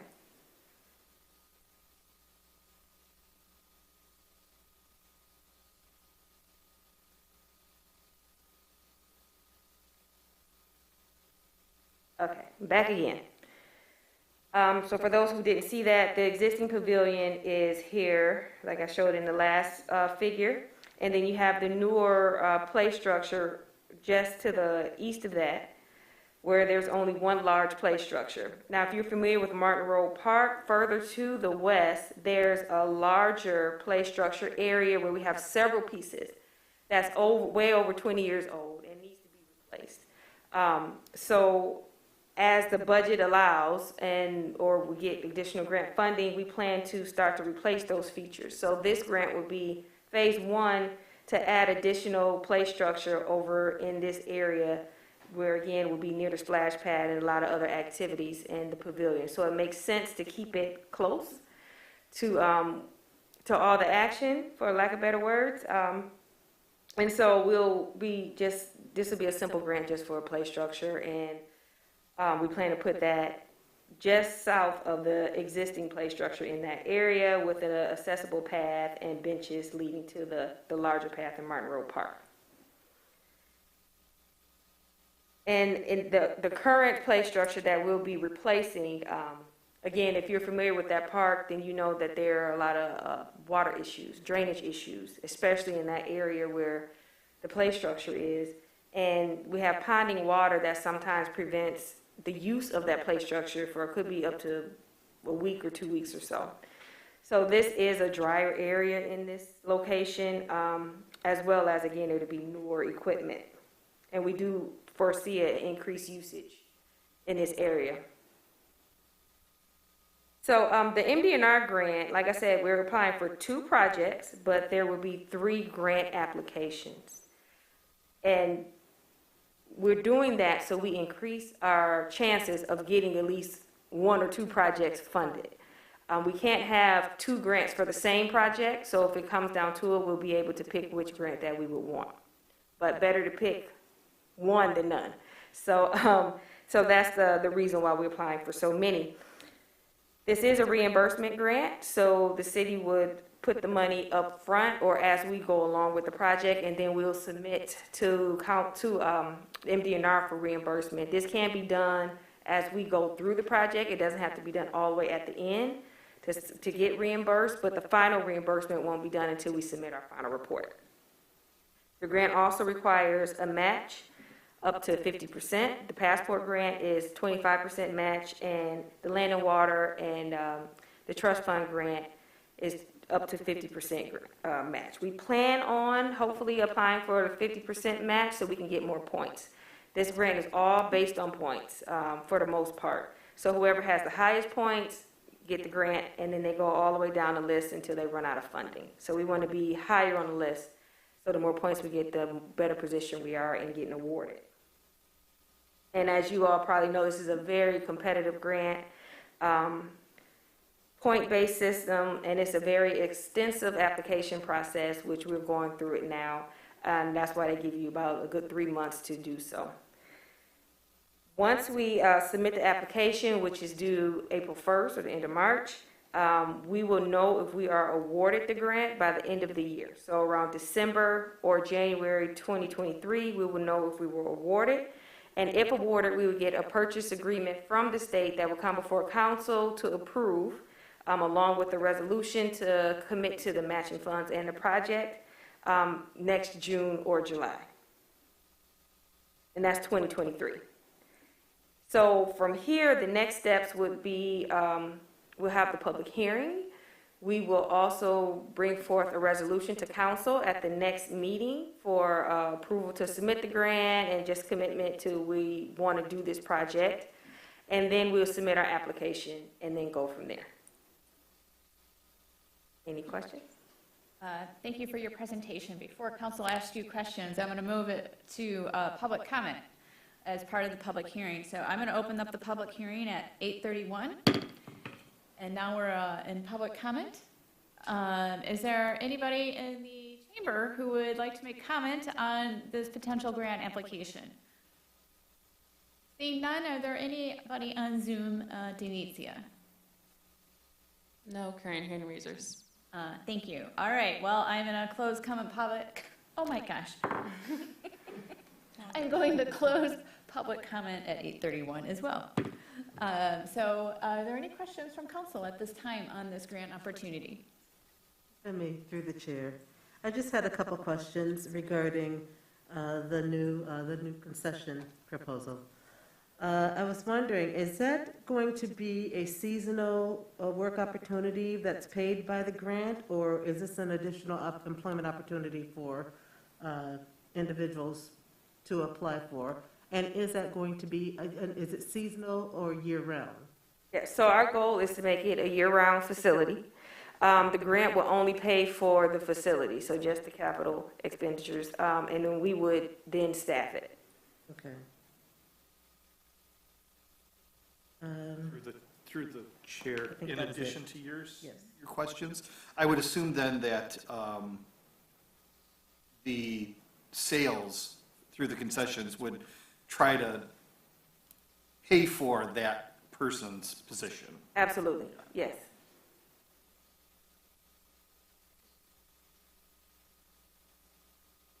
All right, any further questions? All right, we need a motion to proceed. According to the packet, there's no suggested action. Oh, This is a public hearing. that's just it? There's no motion to proceed? Sure, I think the resolutions are intended to be. Okay. All right. The first part of the process. Okay, there is no action other than the public hearing tonight. Go forth and be successful. You guys have been grant writing machines, so I really appreciate it. Always going after new funding to make our parks better, so thank you. Thank you. All right, so that ends our public hearing, and we're moving on to the consent agenda. And I'll read it in its entirety and leave it up to council to make a vote of their pleasure. All right, 8A, approval of minutes for the February 28th, 2022 regular council meeting. 8B, approval of the review, verification, and preparation of construction documents of 10,800 and CAD drawings of 2,000 for the installation of heating, ventilation, and air conditioning system at DPW from Birbiglia Associates for 12,800. 8C, approval of special event permit for the 104th Memorial Day Parade to be held May 30, 2022, and authorization of the mayor to sign the agreement between the city and the Ferndale Memorial Association. 8D, approval of the annual renewal of Zoom licenses in the amount of $5,798.50. 8E, approval of the agreement for professional services to be provided by Gibbles Webster in relation to the Martin Road Park splash pad in the amount of $23,397. 8F, approval of precinct boundary alterations as recommended by the city clerk and approved by the Ferndale Election Commission. 8G, approval of lead cleanup and bullet trap maintenance in the police station pistol range by Best Technology Systems for $8,885. 8H, approval of council member Leaks May and Mikulski to attend the Michigan Municipal League Capital Conference March 15th through the 17th up in Lansing, tomorrow and Wednesday. 8I, approval to submit corrective action plan to the Michigan Department of Treasury, local reporting unit. 8J, approval of the purchase of the portable Gaga pit from S&S Worldwide in the amount of $8,549. I literally had to, what is that? And I was fascinated by the YouTube video. 8K, consideration of MOU with AAW Infrastructure Partners to enroll in EV Ponds Infrastructure Investment Program. And 8L, approval of bills and payrolls as submitted by the city manager's office and subject to review by the city council finance committee. What is the pleasure of council? Move to approve the consent agenda as presented. Support. By James and supported by Councilman Polika. Madam Clerk? Councilmember Leaks May, Yes. Councilmember Mikulski, Yes. Councilmember Polika, Yes. Mayor Pro Tem James, Yes. and Mayor Piana. Yes. All right, we are moving on to the regular agenda, and tonight is continuation of infrastructure. 9A, consideration of resolution authorizing the third and final issuance of road bonds approved by voters in 2015. Through the chair, I'll just introduce Mr. Bobby Basinski, who's going to talk a little bit about this issuance. This is the third and final issuance of the road bonds that were approved by voters in 2015. At the conclusion of these proceeds, we will have drawn our bond paving construction to a close. Good Excellent. evening, Welcome. Mayor, City Council members, thank you. Before you, you have a resolution prepared by your bond council Miller, Canfield, Paddock, and Stone for the third and final issue of what you voted on in 2015, which totaled $45 million. This final phase will be approximately $10,115,000. It is very similar to what the two prior resolutions were, with the exception of the fact that we are recommending a negotiated sale. In the past, the city has done competitive bid bond sales where we set the sale date, we open bids at a certain date and time, and select the lowest bidder. Due to the fact that this is the final series, you're only allowed $10,117,000 some odd dollars. Because of the two prior issues, we are recommending a negotiated sale because we can maximize the amount that the city receives by structuring it with an underwriter. We are recommending Huntington Capital Markets as the underwriter. They were the same underwriter. Well, they weren't the same underwriter. It was the same team that was employed by Hilltop at the time. That team has now moved to Huntington Capital. They're here in Troy. That's where their offices are. And we are also very concerned about the volatility that we're seeing in the capital markets right now due to inflation and due to the unrest in the Ukraine. So that is why we're recommending that. Other than that, it'll be pretty much the same. The game plan right now is, if you adopt this resolution tonight, we will sell the bonds approximately mid-April, and the city will receive bond proceeds at the end of April. And you can start contractors. Any questions? Are there any questions? Pretty straightforward process, regulated by lots of lawyers and bond agents and whatnot. So I did have a question. How long was this road bond to last for? We had projected 10 years of funding, and the debt service, I believe, goes out 30. 2025? So, through Dan and Tosican, yep, he's shaking his yes. Right, so it's quite conceivable that another road bond will be needed to get us through 2025 through 2035? Through the chair, they're cyclical, because Yeah. infrastructure needs are constant, and we don't have funding for them. This is the second time that the city has voted road bonds. In 1995, the city voted 35 million, I think it was, somewhere in that neighborhood. Through the chair, I think it was 35 for roads and 10 for sewers. Okay. My memory doesn't work that well anymore. Because this time we did the same amount. In 2015, we did the same amount, but we did it for streets and parks. Yeah, there was 2 million or 2.5 million for Parks, yeah. And it is very common for communities to, every 10 to 15 years, vote for road bonds.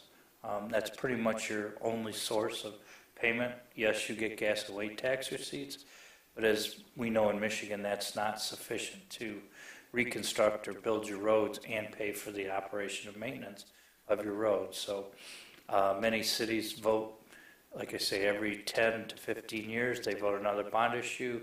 They issue over 6, 7 years in 2 or more series usually. It's very common.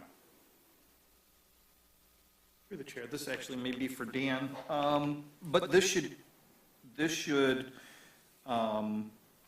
then resolve the remaining roads within the city to be resurfaced. That's correct. And to touch on what you mentioned earlier, we likely wouldn't be trying to do another bond issuance until roughly 2030, between 2030 and 2035.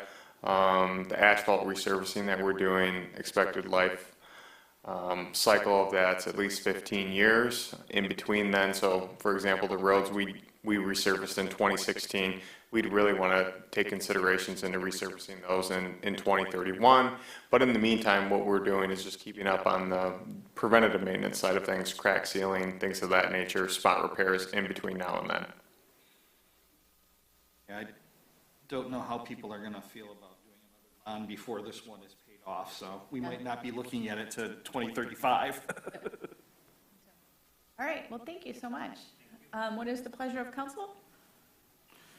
I move to approve the resolution authorizing unlimited tax general obligation bonds series 2022 as submitted by the city manager. Moved by Polika and supported by Mikulski. Madam Clerk? Councilmember Mikulski? Yes. Councilmember Polika? Yes. Mayor Pro Tem James? Yes. Councilmember Leaks May? Yes. And Mayor Piana. Yes, and that is approved unanimously. Moving on to 9B. More infrastructure, consideration of the 2022 pavement improvement program bid award to Florence Cement Company for the estimated amount of $2,909,927. Yes, so we are standing up here tonight because you just approved the last agenda item, and that goes into our annual payment improvement program. So we're in I think it's the 6th year. I don't know, I get the construction and calendar seasons and fiscal years kind of confused from time to time, but you know, we're back in it this year with our road annual payment improvement program with our road bond. This year we're looking to do our roughly 5.5 miles worth of road resurfacing, as we've been doing over the last few years. So this year it's very similar to years in the past. We are, we're doing resurfacing work, infrastructure upgrades, safety improvements to these streets. So what are we doing on these? We're doing a typical mill and overlay. So we're going to grind out the top few inches of asphalt, place down new asphalt on those streets. We're doing curb and gutter repair, driveway apron repair where needed on these streets. All of the crosswalks are getting ADA improvements. That is required by us. In addition to some drainage structures are getting rebuilt or adjusted.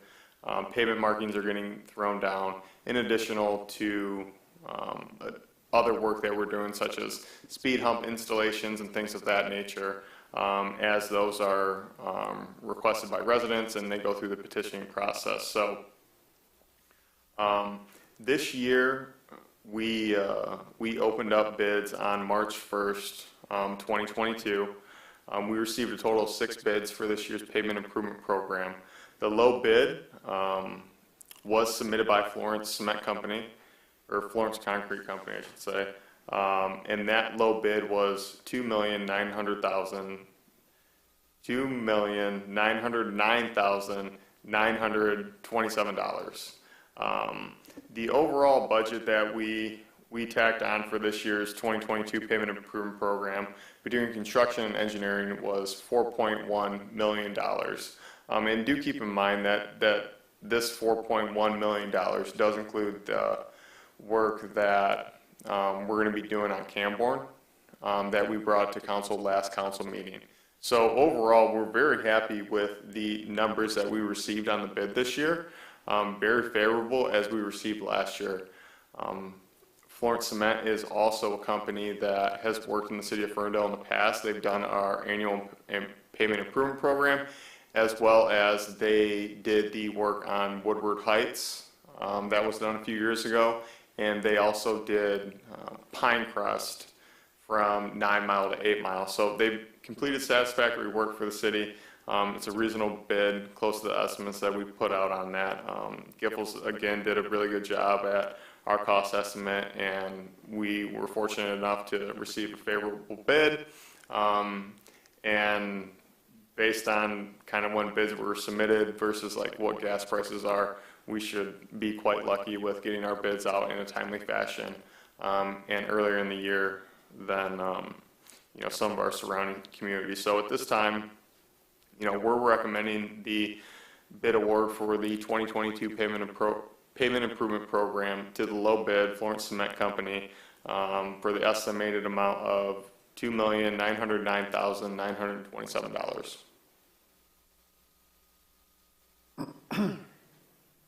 Are there any questions for Dan? Through the chair, no questions, but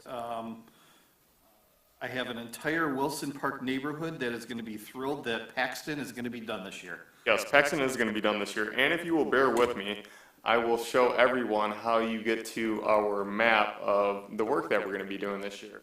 And you will keep, please remember, last year, Giffords really stepped up and they tried out something new with a borderline real-time update of what we're actually doing. Not necessarily real-time, but at least weekly updates of what we have going on.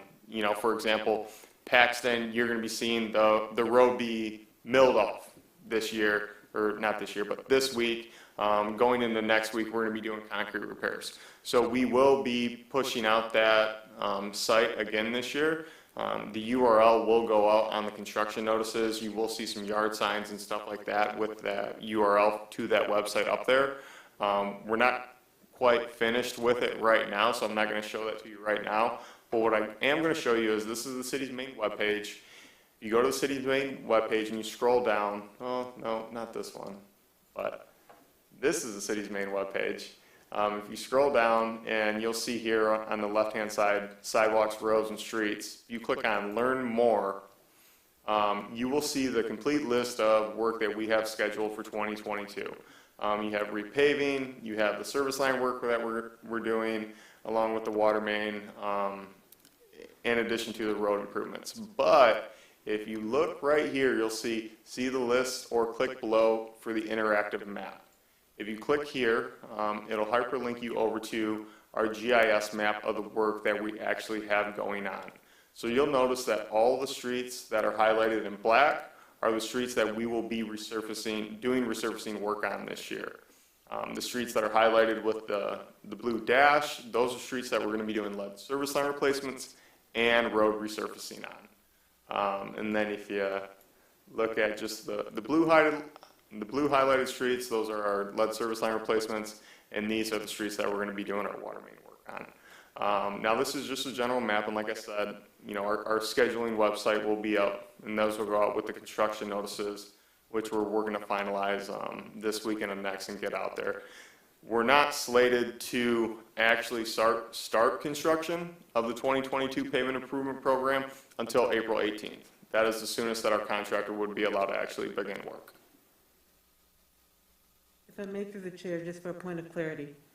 So you budgeted for $4 million, but you've got the bid for the 2.9, so that's significantly under to get all of that work done that I'm seeing.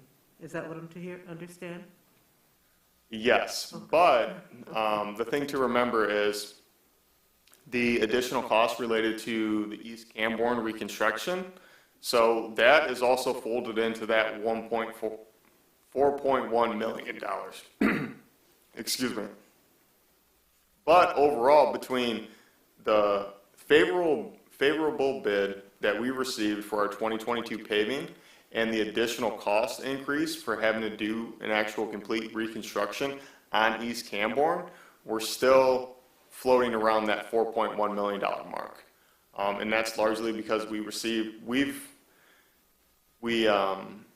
myself, before we open bids, I light a candle the night before that they're going to come back favorable, our bids are going to be nice, and we're going to make our dollars go by a bit longer.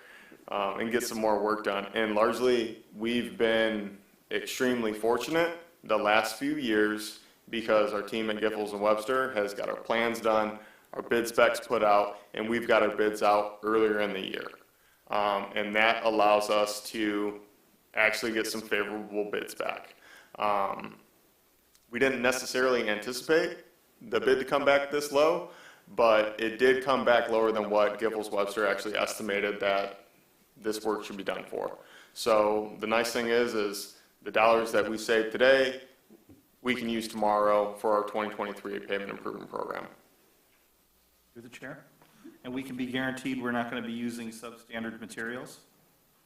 We spec it all out, we test it. If it's not done up to spec, it has to get removed and replaced. Okay. From time to time, the unfortunate thing is that does occur, but we do set up the contracts that testing has to be done, materials have to be to a certain spec. The one thing that you will notice from time to time is some of our streets are fairly flat, very flat. So we do allow for a certain tolerance of ponding that is not very large. So if that does occur on a street, our contractor is required to come back and address those issues. The one unfortunate thing that we have in the state of Michigan is winter.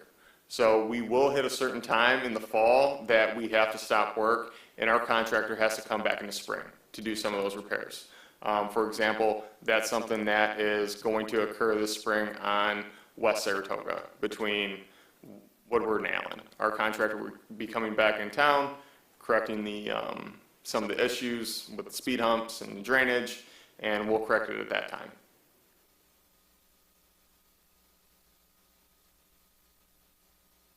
Through the chair, I've had a number of residents approach me concerning the work that Consumers is doing and how that may potentially impact newly paved streets. Is there any way that we can guarantee that these roads that we are repaving aren't going to be damaged by Consumers' work? So it's kind of a double-edged sword. So we do our best to align the future work that we have going on with the work that Consumers wants to do. I believe this year Consumers wanted to do roughly 18 miles of gas main replacement in the city of Ferndale. And that's a lot of gas main replacement. We do our best to say, hey Consumers, this is our 2022 paving schedule. These are the streets that we're going to be repaving. These are the streets that we want you to focus on doing the gas main replacement on. And then we'll come behind after you complete your work, because one of the things that we're going to require of Consumers is to do their pavement restorations, to do the sidewalk improvements.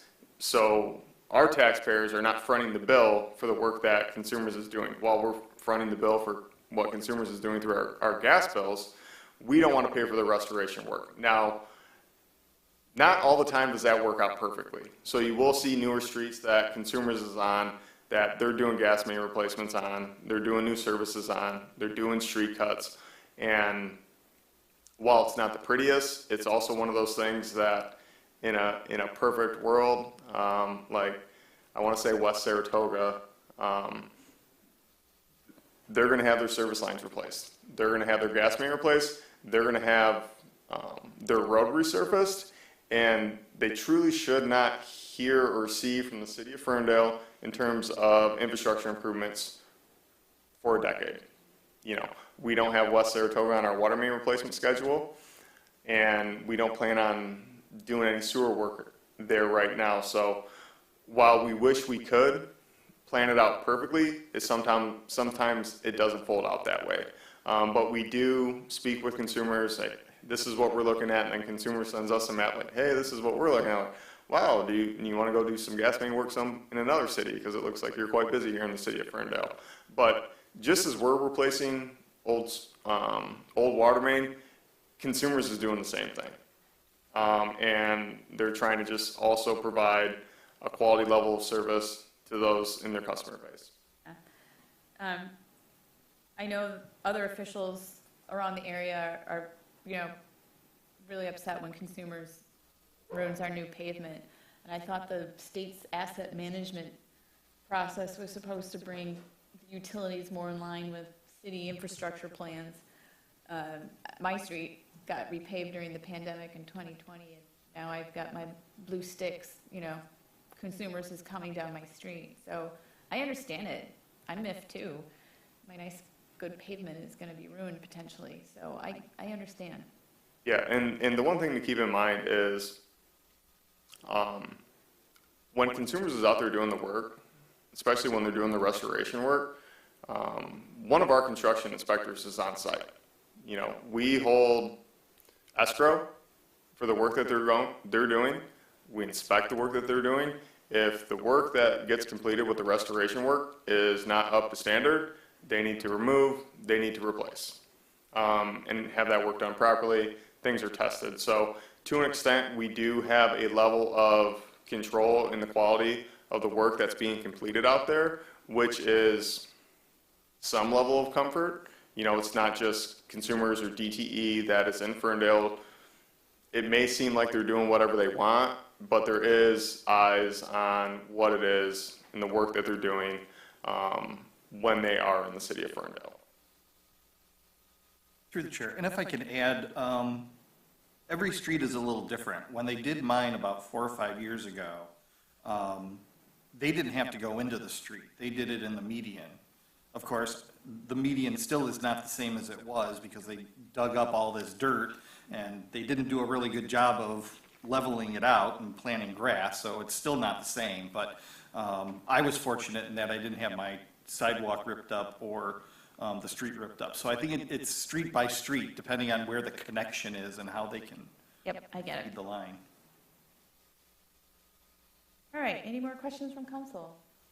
Not, we need a motion to proceed.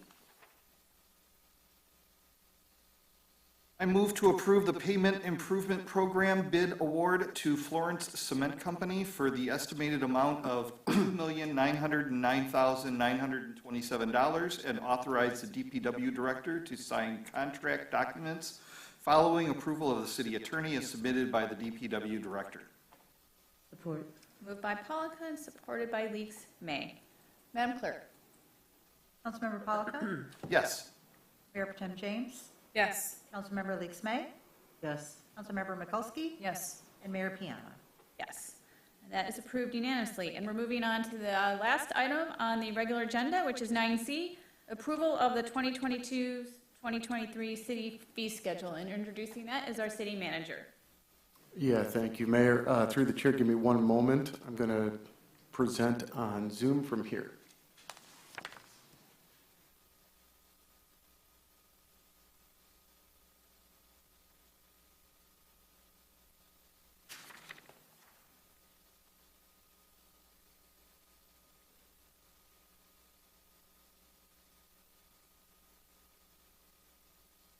Okay, so I'm going to take this item in two parts. First, I'm going to just give a brief preview of some fees that jumped out that are changing this year that were included in the cover letter in Granicus on the city's agenda. And then once that concludes, I'll bring up the fee schedule so we can all see the same fee screen while there's questions for other departments that I don't really go in depth on.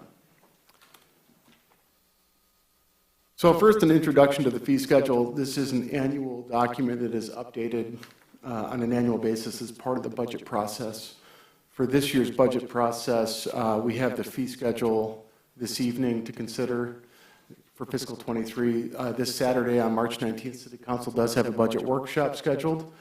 And on April 11th will be the first public hearing for the fiscal 23 budget. And then by charter, we adopt the budget, the final meeting in April. So that's kind of the budget schedule at a high level from here on out. So the fee schedule really is a list of fees that the city uses to recoup costs for a variety of services based on that specific user group. This evening, I just wanted to give John just a general category of what causes adjustments, and really I just broke it down into external and internal drivers that change fees on an annual basis. On the external side, there's a lot of environmental concerns, things that we don't really control. Everyone is very aware of inflation for personal reasons and for news reasons, if you listen to anything these days. Obviously, labor trends over the pandemic have had significant changes across the board, across industries. Changes in just general activity and regulatory changes as well. And what I mean by regulatory changes, that could be legislation coming from the federal government or state government. An example being a lead line service replacement mandate would be a regulatory change. On the internal side, we've certainly had our share of changes in leadership. Changes in leaders might have a different vision as well and bring different perspective to their departments. We have policy changes and system needs. So first I'm going to tackle, and I call this attention to this in the cover letter, we're going to talk about the auto parking fund recommendations. These changes are driven by the external side, so this is a good example of external factors driving. Our annual presentation by the auditors noted that the parking fund over the past few years, the revenues have significantly declined in a way that has made it challenging for the system to pay for its operations and the new debt service that initiated for the parking garage at the same time that the pandemic hit in March 2020. So the downtown parking system is a business-like fund. It's not like the general fund. All revenues are received by users of the system. That includes parking meters, that includes enforcement-related activity, really anything dedicated to a revenue created by parking. The taxpayers are not responsible for the maintenance of that system or any of its debt commitments. The auditor, upon the 2-year trend of significant declining activity, recommended that we're going to have to include a rate increase as soon as possible to address projected deficits within the parking fund. And I'm going to go into that in a moment. This is just a breakdown, what I would call pandemic milestones that impacted the parking system. Of course, actually, I think 2 years ago today or this weekend was the time that I know I called City Hall closed for the first time, and the world kind of shifted immediately. That immediately impacted supply chain and labor shortages. I know the construction on the dot was canceled. There was no construction activity as part of a state executive order, and that shut down the construction site from March and I think till we opened back up around Memorial Day or June, if I recall correctly. Meanwhile, debt service payments for the dot were initiated during the construction delays in that year. So we weren't generating any revenue, but our first debt service payment went out in the fall that year. You can see that begins to compound. The dot does open. It's opened much later than it was anticipated due to the construction changes in activity with the pandemic. And as soon as it opened, the second wave hit, and then it was closed again until later that spring. Debt service payments are due in October and April, so the next debt service payment hit in April. And the third wave of the pandemic hit again, which closed City Hall actually at that time, and I think that impacted the downtown again. And of course, Delta, we all recall last fall, and then Omicron most recently, have certainly impacted our downtown environment. But throughout all of these changes, debt service payments are constant. Through the chair, if I can add, you also had the issue that we had no special events. We didn't have any of our usual activities happening in the downtown until September of last year. Yeah. So there was a lot of income that we lost through that. Yeah, and so this just is really this. So over $2 million of revenue losses is what the parking fund received, and actually we had projected that during the first mid-year budget adjustment to City Council during December 2020 that year, and we saw that last year during the budget process when we discussed about the significant revenue losses for last year. So parking sales in general have been down by more than 50%. I'd invited Bruce Campbell, who's the parking general manager here, to speak a little bit about system activity and then just nationwide trends in parking systems, because he's very plugged into the industry. And I know he attended a conference recently about recovering parking systems nationally. Of course, the other things, downtown business hours have changed for a lot of our businesses. We have increased vacancy rates, but also the nature of downtown employment for our small businesses have changed too, which means all of our assumptions and activity for downtown employees is significantly reduced because the nature of work has changed downtown too, right? Our downtown is predominantly hospitality driven, and the nature of that work has changed for everybody, which I certainly can't speak to. I can just, that's what I observe. On the right side, you see changes to the system, actually, the parking lot. So the cost of actually maintaining and improving our capital expenditures for the parking system have increased. And I included in the documentation to council earlier an example of the Planavon lot, which, if you've been to, has significant resurfacing needs. We've been deferring those since the construction of the dot because the businesses didn't want us to do surface lot improvements while West Troy parking lot was down for the construction of the deck. So we had deferred it then, not knowing that we would have a pandemic immediately coming out of construction.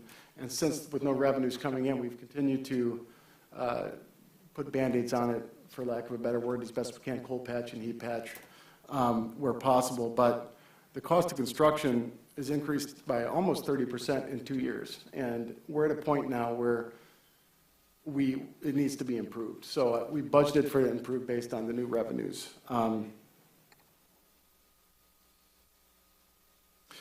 Part of this, before we came here today, I did ask Reef Parking to update a parking rate study that was done in 2019. And so on the left, I apologize for the all green. That is not helpful. On the left is a list of cities, and you can see kind of where Ferndale, as of to date, ranks in that. We're still lowest with Pontiac. And in the packet I cited to kind of demonstrate the trend, multiple parking systems over the past 3 months have been increasing their rates, largely for the same reasons, whether it be from Rochester, just right up the road, to Birmingham, to Ann Arbor, to Traverse City. And I suspect many more are going to be following suit throughout the year. So one thing I want to point out, parking systems, it's apples to oranges. There really is no compromise. I know, we have a tendency to want to have a comp, but at the end of the day, Rochester debt service requirements and their operational needs, their downtown business mix is not the same as Ferndale's, nor is Royal Oaks. Royal Oak has significant, and Birmingham have significant office in their downtown, and that changes their demand need and their demand drivers. They probably have more permits because of that, well, pre-pandemic. And Ann Arbor, of course, has the University of Michigan and a lot of office. And I know they don't charge for on-street parking after 6, but they max out their parking in their in their parking garages, and they don't really have surface lots owned by the city. So that's just some example. It's difficult to have an apples to apples for downtown parking systems. So this recommendation is based on demand-based pricing, or as the industry would call it, concentric-based parking principles. And what that just means is the value of on-street parking is more expensive and more attractive, and often causes underutilization of surface lots and underutilization of parking decks, because it's the first thing drivers see. And so because of that, you price to the demand. And the pricing to demand is an encouragement nudge to try to incentivize use of surface lots, off-street parking, and the dot. In this case, you can see it works kind of progressively. So this is the recommendation and the fee schedule. In the comment thread here, each one of these has constructed a parking system, a parking deck that is taken on debt. So, and each one of these systems has increased parking rates before the pandemic as well to address the debt service for each of those structures. I have the general fund. These are examples of internal factors, and once this slide is done, I'm going to bring up the fee schedule so everybody can see the fees together, and we can walk through a department for council's interest. Really, the two I focused in on, fire department, we do have a leadership vision here. There's a restoration of a business operations permit that I'm not a subject matter expert to speak to, but I'm sure Chief Robinson would be able to speak to that per the International Fire Code. And then you'll see a general emphasis on fire prevention and cost recovery for EMS services that we haven't historically always had. And on the CED, you see an example of change in policy where short-term rental program was established by City Council last year. In this year's fee schedule, we're seeing that called out as part of the rental program as well. So that's an example of how policy changes the fee schedule. And then, of course, building permit inspection fees, if you're in that department, really reflect contractor and labor rate changes. And those are just pass-through costs straight to developers or whoever is applying for the permit, the user itself. And I will stop briefly so I can switch screens, and I'll bring up the fee schedule. And if council just directs me to questions of departments of interest, I'm happy to scroll there.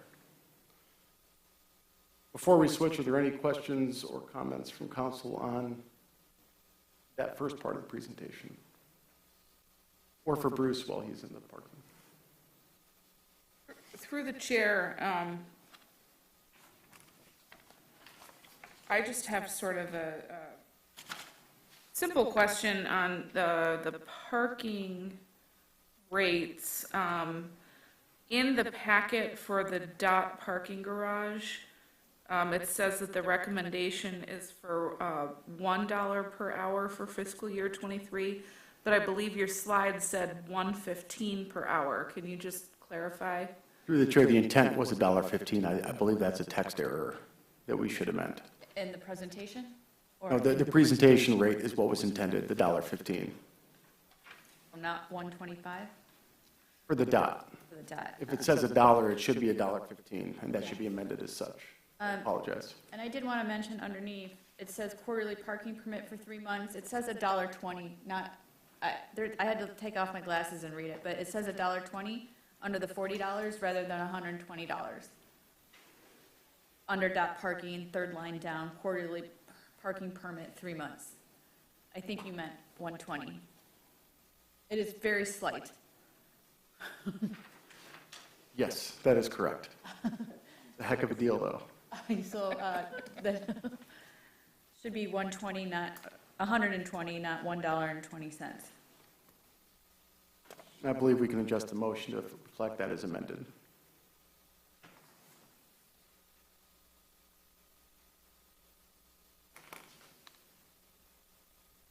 I just had, if I may through the chair, I just had a question regarding the fire. I see that under the motor vehicle accidents with fire department response, we have quite a few new additions. And I just wanted to know, just for clarity purposes, it says 150 for the third instance in 12 months.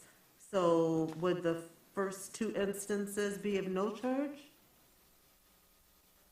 The first 2 instances are no charge to individuals. If they need a lift assist, and what you mean is that if have to go into the house and actually remove somebody from the house.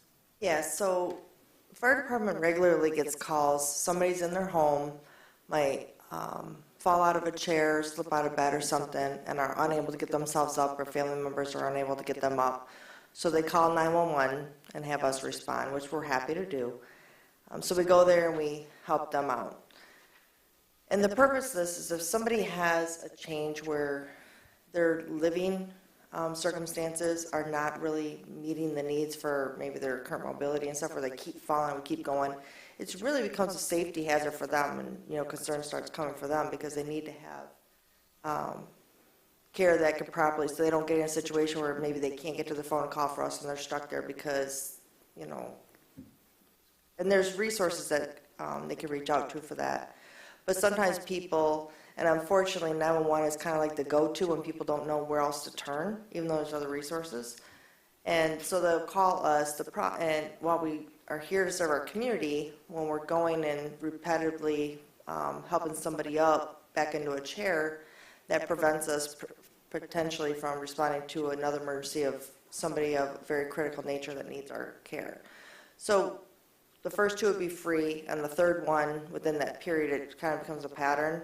So we want, again, low cost recovery for the services, because we don't charge at all. We don't charge our insurance company or anything when we go do these services. So by the time we get to the third one, we're looking for some cost recovery for the resources that we're expending on that. Through the chair, if I can work off of that, but that is only in the instance where you have to go in, assist the person back into a chair or be able to pick them up. That doesn't include, they wouldn't be charged if all of a sudden through this incident of falling down, you discover they have to be taken to the hospital. It would fall under their regular services. So if we go there and, so anybody who calls 911, if we provide care and treatment and transport to the hospital, then that goes through, those charges go to their insurance company. It would be billed through those same services. It would not count for this. Yes. So if we get there and it starts as a lift assist, but we find out, well, no, you really are having a medical emergency or you're injured and you need care, and we take you to the hospital, it's not going to count toward this, no. Through the chair, on the same topic, what resources can we recommend for individuals who end up needing a lift assist. I don't mind sharing personally that my mother-in-law, when she was still with us, I think called Hazel Park Fire Department for this a lot, and we never knew until long after.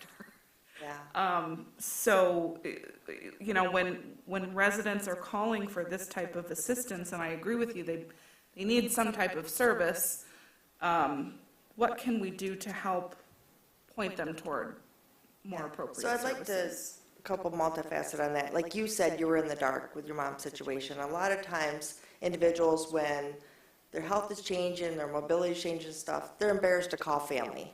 Or they're afraid to call family because they think, well, you're going to tell me I can't live at home anymore and I have to go to home. So there's a lot of fear and some things that drive that. But most of the time, families just want to help. They want to know because they don't want their family member to be struggling and they don't even know, so they can't help them. So there's a little set of, I'm working with Oakland County right now, and I got to follow back up with the individuals I was working with, and we're working on basically building a resource guide that I can have to all my fire department, because if somebody, say, is at home and they're fine and now maybe they have change in health and mobility changes a little bit, or maybe they need some ramps or they need some modifications to their house, I could say, hey, here's some resources you could reach out to that provide assistance. And so I'm working on building that resource guide. I had something like that back in Lansing, and when I reached out to Oakland County, they thought it was great to try to close the loop on some things and make some things accessible. So I'm working with them to try to create something that we could share with people in our community when it's applicable, to try to give them avenues to receive assistance for modifications or just whatever, if we can close a gap for them and meet a need, so that they're not calling 911 just because they don't know who else to call. And we're not really the service they need, but it's just we're there. And when they don't know where else to call, they call us and we're happy to help. But we also want to provide them with a service that is truly at the level for the service that they need. So as soon as I have that, I will share that with council. I just don't have that yet. They're working on it. We're working on it actively. And through the chair, Chief, I'm happy to send you the Connect resource guide that's offered through the Area Agency on Aging that has some of those resources, just so you can see. Yep. It's going to be updated, but you can kind of see what's offered. And these are Oakland County residents, so they would fall under our region. Perfect. Yeah, that was one of the agencies that the county talked about, and I guess they have a couple other also, so they were going to compile it all for me. But thank you.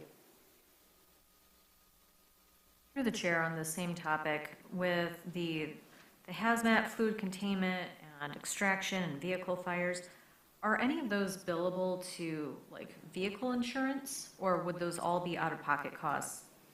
So that's one thing. So these all actually exist in our city charter, our ordinance, which allows us to bill them to automobile insurance. If it's not in your charter, then if you could still put a bill to their car insurance, but the car insurance company, the automobile insurance, can deny it if it's not already in charter.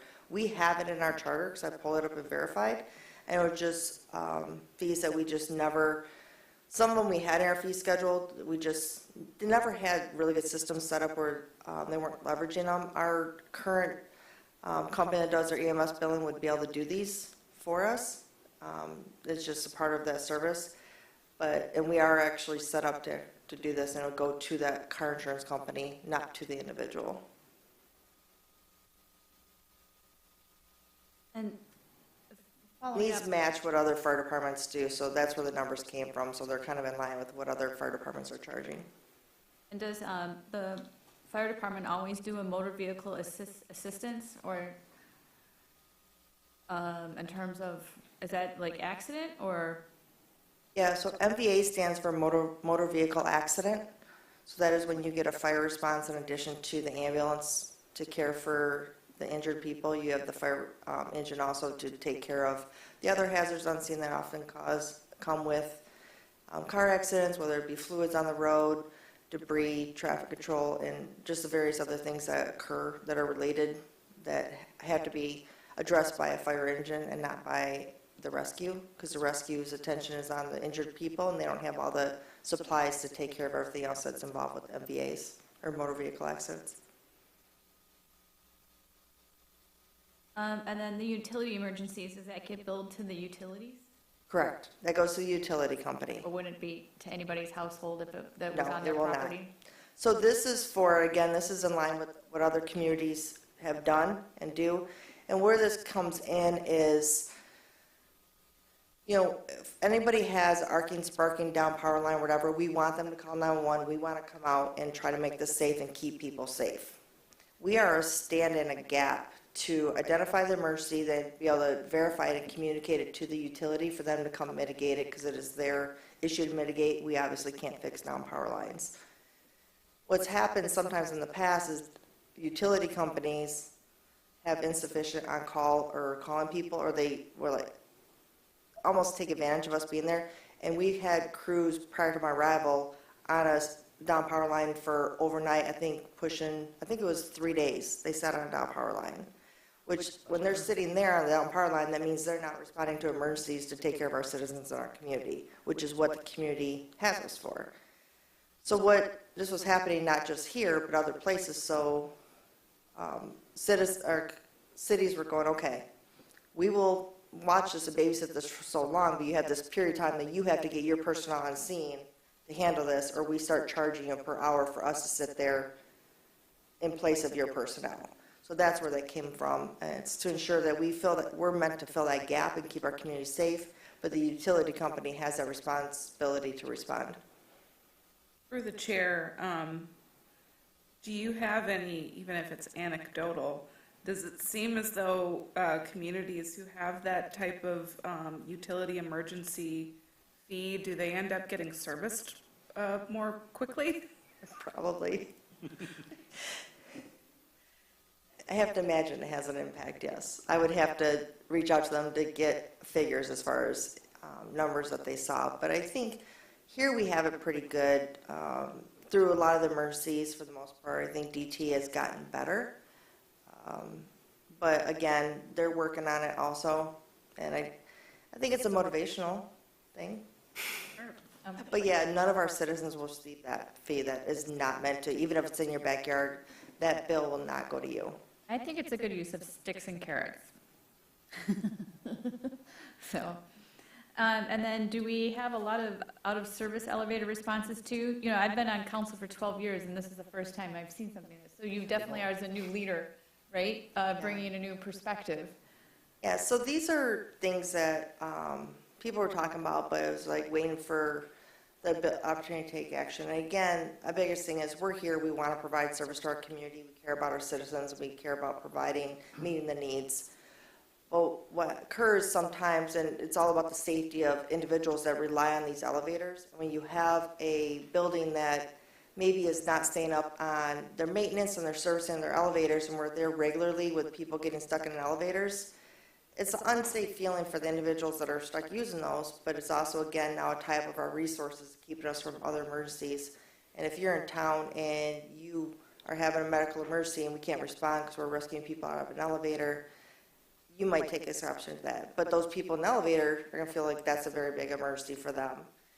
So what we, again, want to give people a grace period, because we understand things break sometimes, and it does break. But when we're there repetitively, again, we want to have that nudge to, you need to properly serve this for the safety, well-being of your people that rely on these elevators, their mobility, because they maybe can't get up and down the stairs.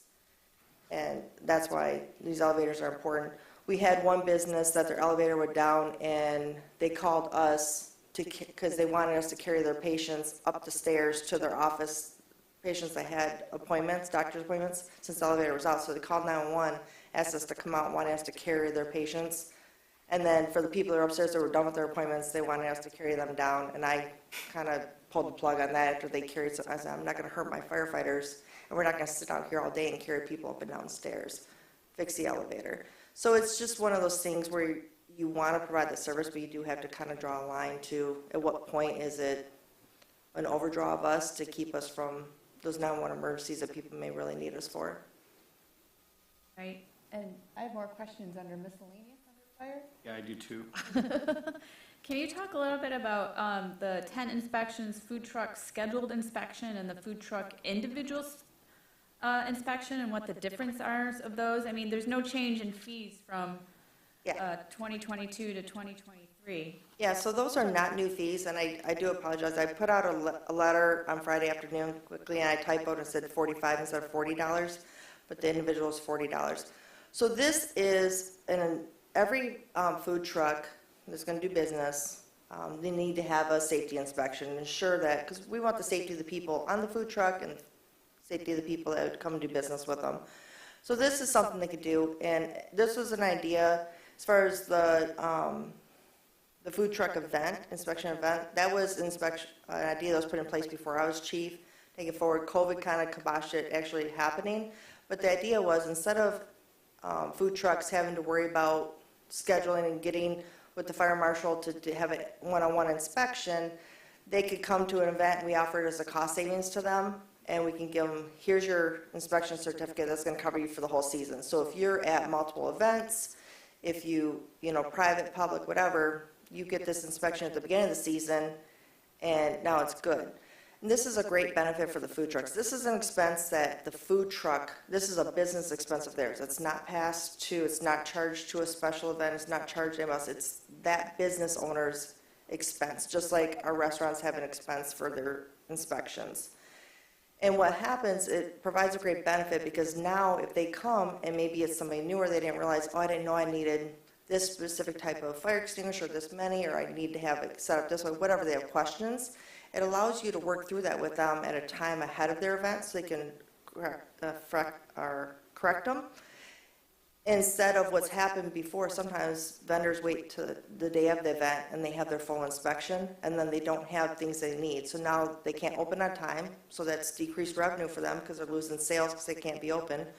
Or they have to run out and try to buy an extinguisher most closest convenience place they can, so they might have to pay more for something that if they had time to plan, they could have, you know, corrected it and got it maybe through a proper servicing source. That would, again, save them money. So it's going to allow us to work with those food truck vendors to allow them to answer their questions ahead of the event, so it avoids them losing revenue because they weren't prepared and can't open, or get removed from an event altogether, which then also hurts the event because that's one less vendor they have. And that's happened before, so we said, let's proactively work with these vendors in a time where it's ahead of the event schedule. They have their big inspection that's required, and we can work with them. They can address everything and be prepared, so when they're attending all their events, they're in a really good spot. They just have their quick check at the time of event. They don't have the long inspection, and they're good to go. So it's a nice thing, but again, we cut the cost down because if everybody's coming to one place, it's a reduction of cost for the fire department too. So the fire marshal, ahead of me coming here in the previous administration, came up with the idea, and so that's where that came from. And then we just didn't do it during COVID. And so this is the first year we'll have that group event. So does the fire department bill the food trucks directly?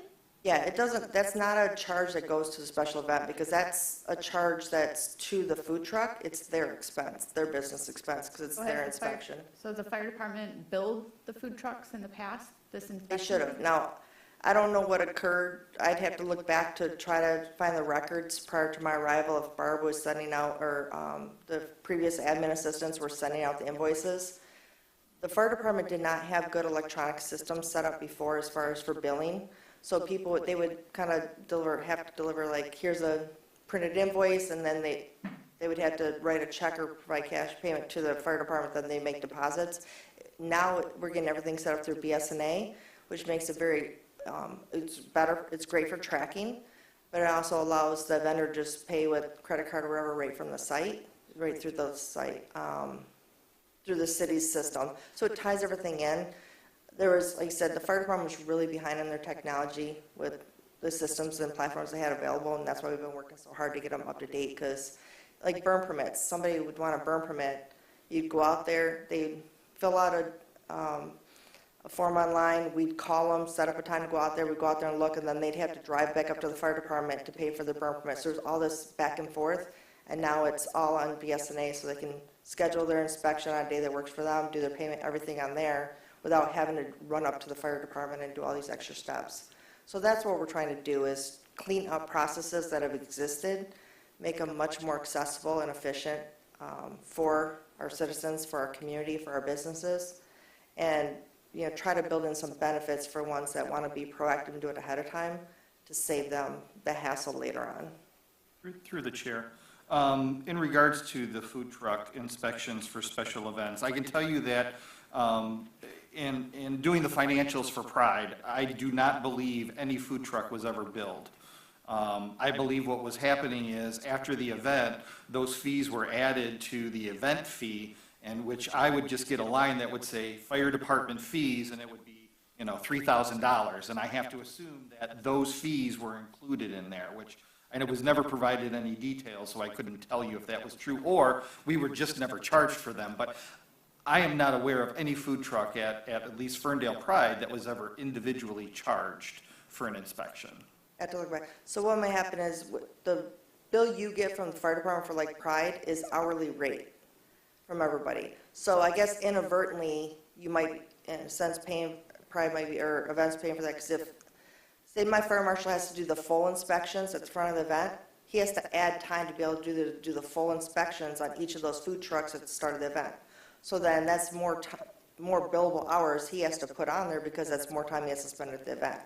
If these food trucks have their inspections ahead of time, that's actually going to be a cost savings for the event, special event organizer, because he wouldn't have to be there. He can cut down the hours ahead of time he has to be there doing because he'd be doing short, quick check-in inspections instead of the full inspections. So it would cut down on the billable hours, and him and I are you guys don't get a bill from me, because if I'm there, it's just, my time. But he is going to be one of our most expensive hourly rates because of his rank. So again, it's a way that can save money for special events if the food trucks do their inspection ahead of time. That cost then is not passed off to you for anybody that we have to be there extra time for. But I would expect that you're only charging these events when you are there to do the work, not like at Pride when you guys have 2 or 3 people sitting there as fire department handing out stuff. You're not charging us being there. So you got to remember, when we're there, we're kind of dual purpose. So we're acting as medical for the event. So essentially, we have one ambulance in service for the city. And there's a lot of people inside of an event, and you have people that fall on their skin in their knees, maybe not feeling well.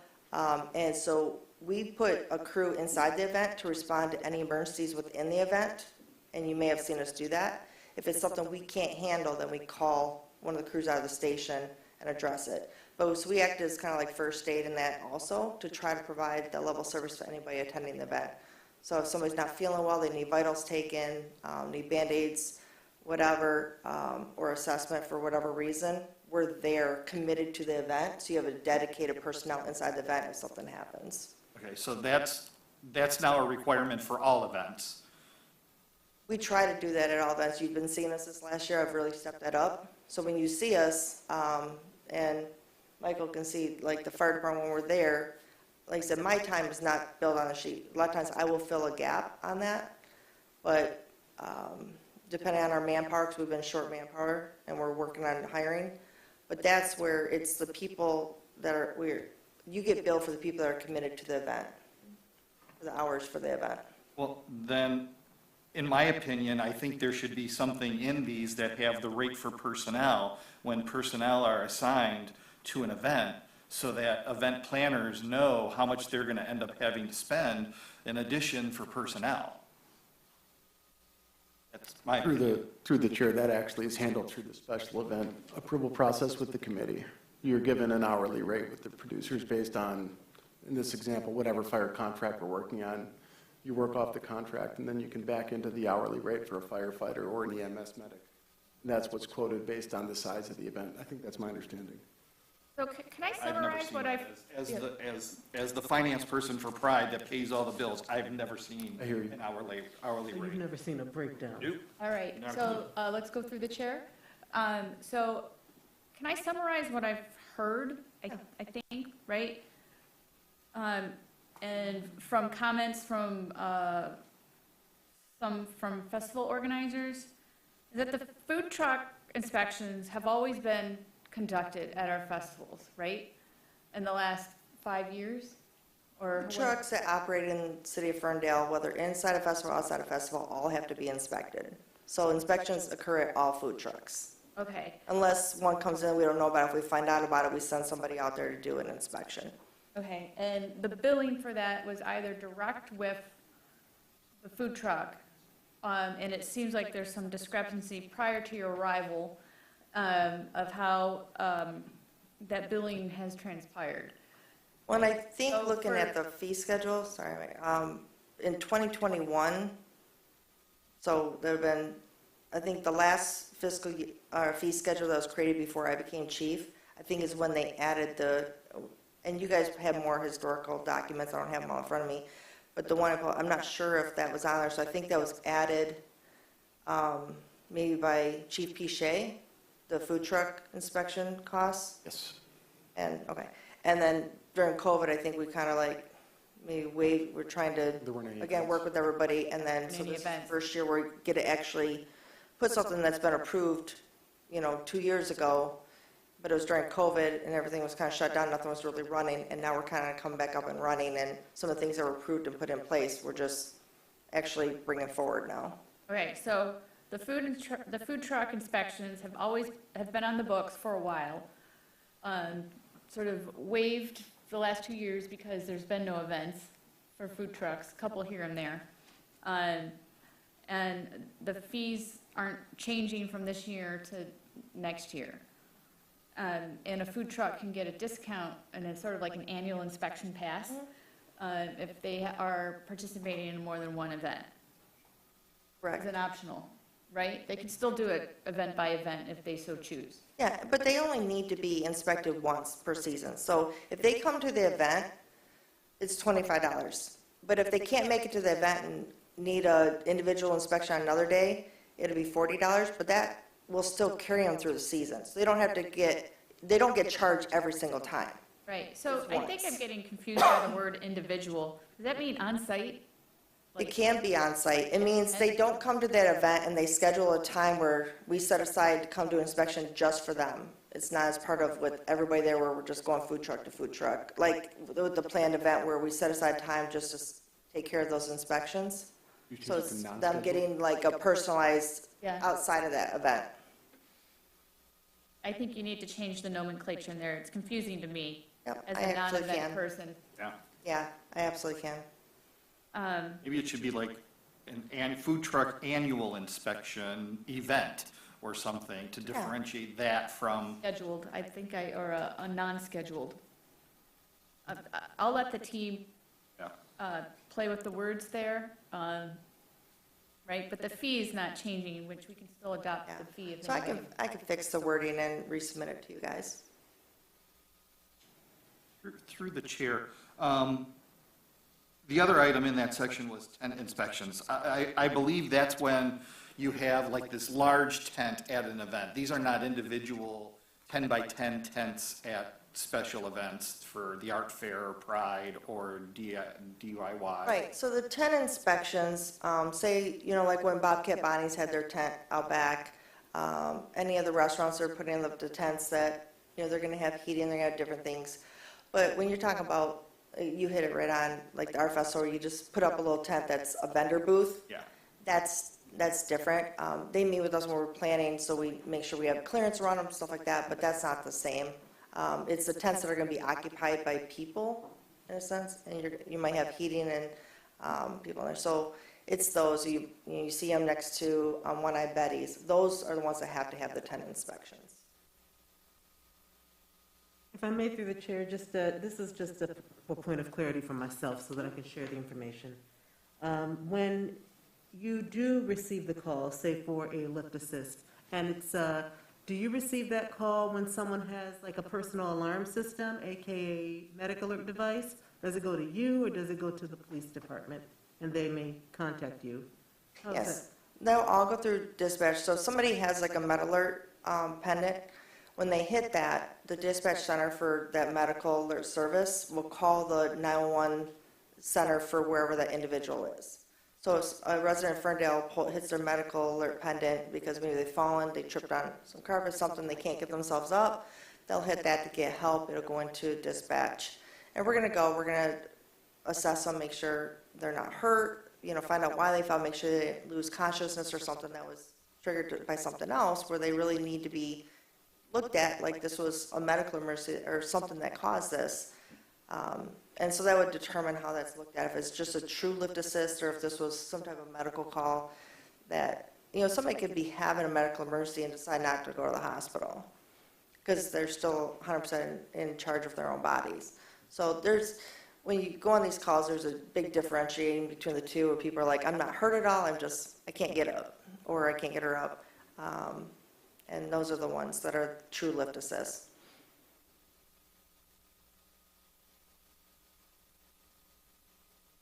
All right.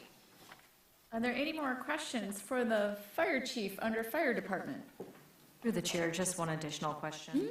On page 11, under ambulance service, mileage charge per mile for residents is $50, non-residents, is that $165? It looks like it's $16.50. What line is that? That would be mileage charge per mile under ambulance service, Indeed. so it'd be 165? The extra decimal point? Yeah. Yeah, we'll have to check with our billing company because some of that is actually kind of regulated as far as reimbursements rates through insurance companies, stuff like that. So I'll get clarification which one of those has the decimal in the wrong place. So that'll be a call to Acumen because I don't want to tell you the wrong way, but one of those definitely needs to be corrected. Through the chair, I think it should be $5 per mile for. I think so too. For the resident and maybe $16.50 for non-resident. Yeah, I think so too. I can't imagine it's $50 per mile. No, and I think you're absolutely right, Councilman Polika. But I want to confirm that both those numbers are accurate. I didn't realize I missed that typo, just because I know those are standard that we don't change from year to year. Okay. If I may direct us to the beginning, I have questions. If nobody has any more questions for the fire chief, I'm interested in just everything in the community economic development department went up $5, basically, $25. or $25. And I just assume that's normal inflation. Through the chair, as I said, these are pass-through rates as we receive them by trades. Okay, got it. Because not all departments have increased like that. Like Parks and Rec, they haven't changed too much. Yeah. Right? They're much, so the CED contracts out a lot of our inspection work with Safe Buildings, so we are the recipient, we pass through those direct costs that it costs to conduct these inspections for several of them.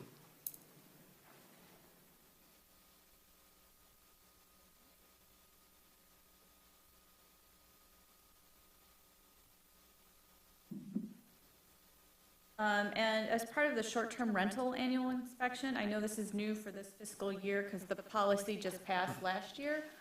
And we're going through implementation now.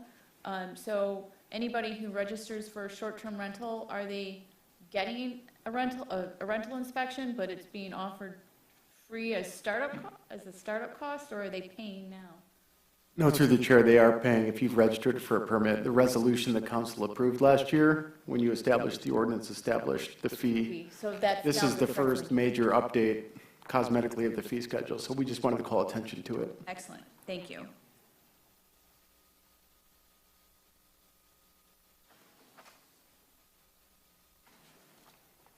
feel like this is the most comprehensive fee update we've had in a while. It's certainly easier to read. It is certainly so much better to read, so thank you to Yes. communication staff for spending time making this readable. Through the chair, I don't know if you want to go section by section. I don't, I'm just Okay. picking out things that interest me, but if anybody else has interesting areas that have caught their attention? I have an item in special events under sustainability. It's called a violation policy fee, and it's a new fee for $300. And I'm not going to go into great detail, but Joe and I have had a conversation about this. And it has to do with the use of non-sustainable items by special event vendors. Food vendors, for example, if they're using plasticware or non-perishable items, then they would get a fee of $300 if they were in violation of this sustainability policy. And I'm proposing that we, for this year, for 22-23, that we not charge this fee, but we make a very considerable effort to educate the vendors at all of these special events, to let them know that in 2024, we will be implementing this fee, and these are the ways that you can make sure that you apply by this new policy.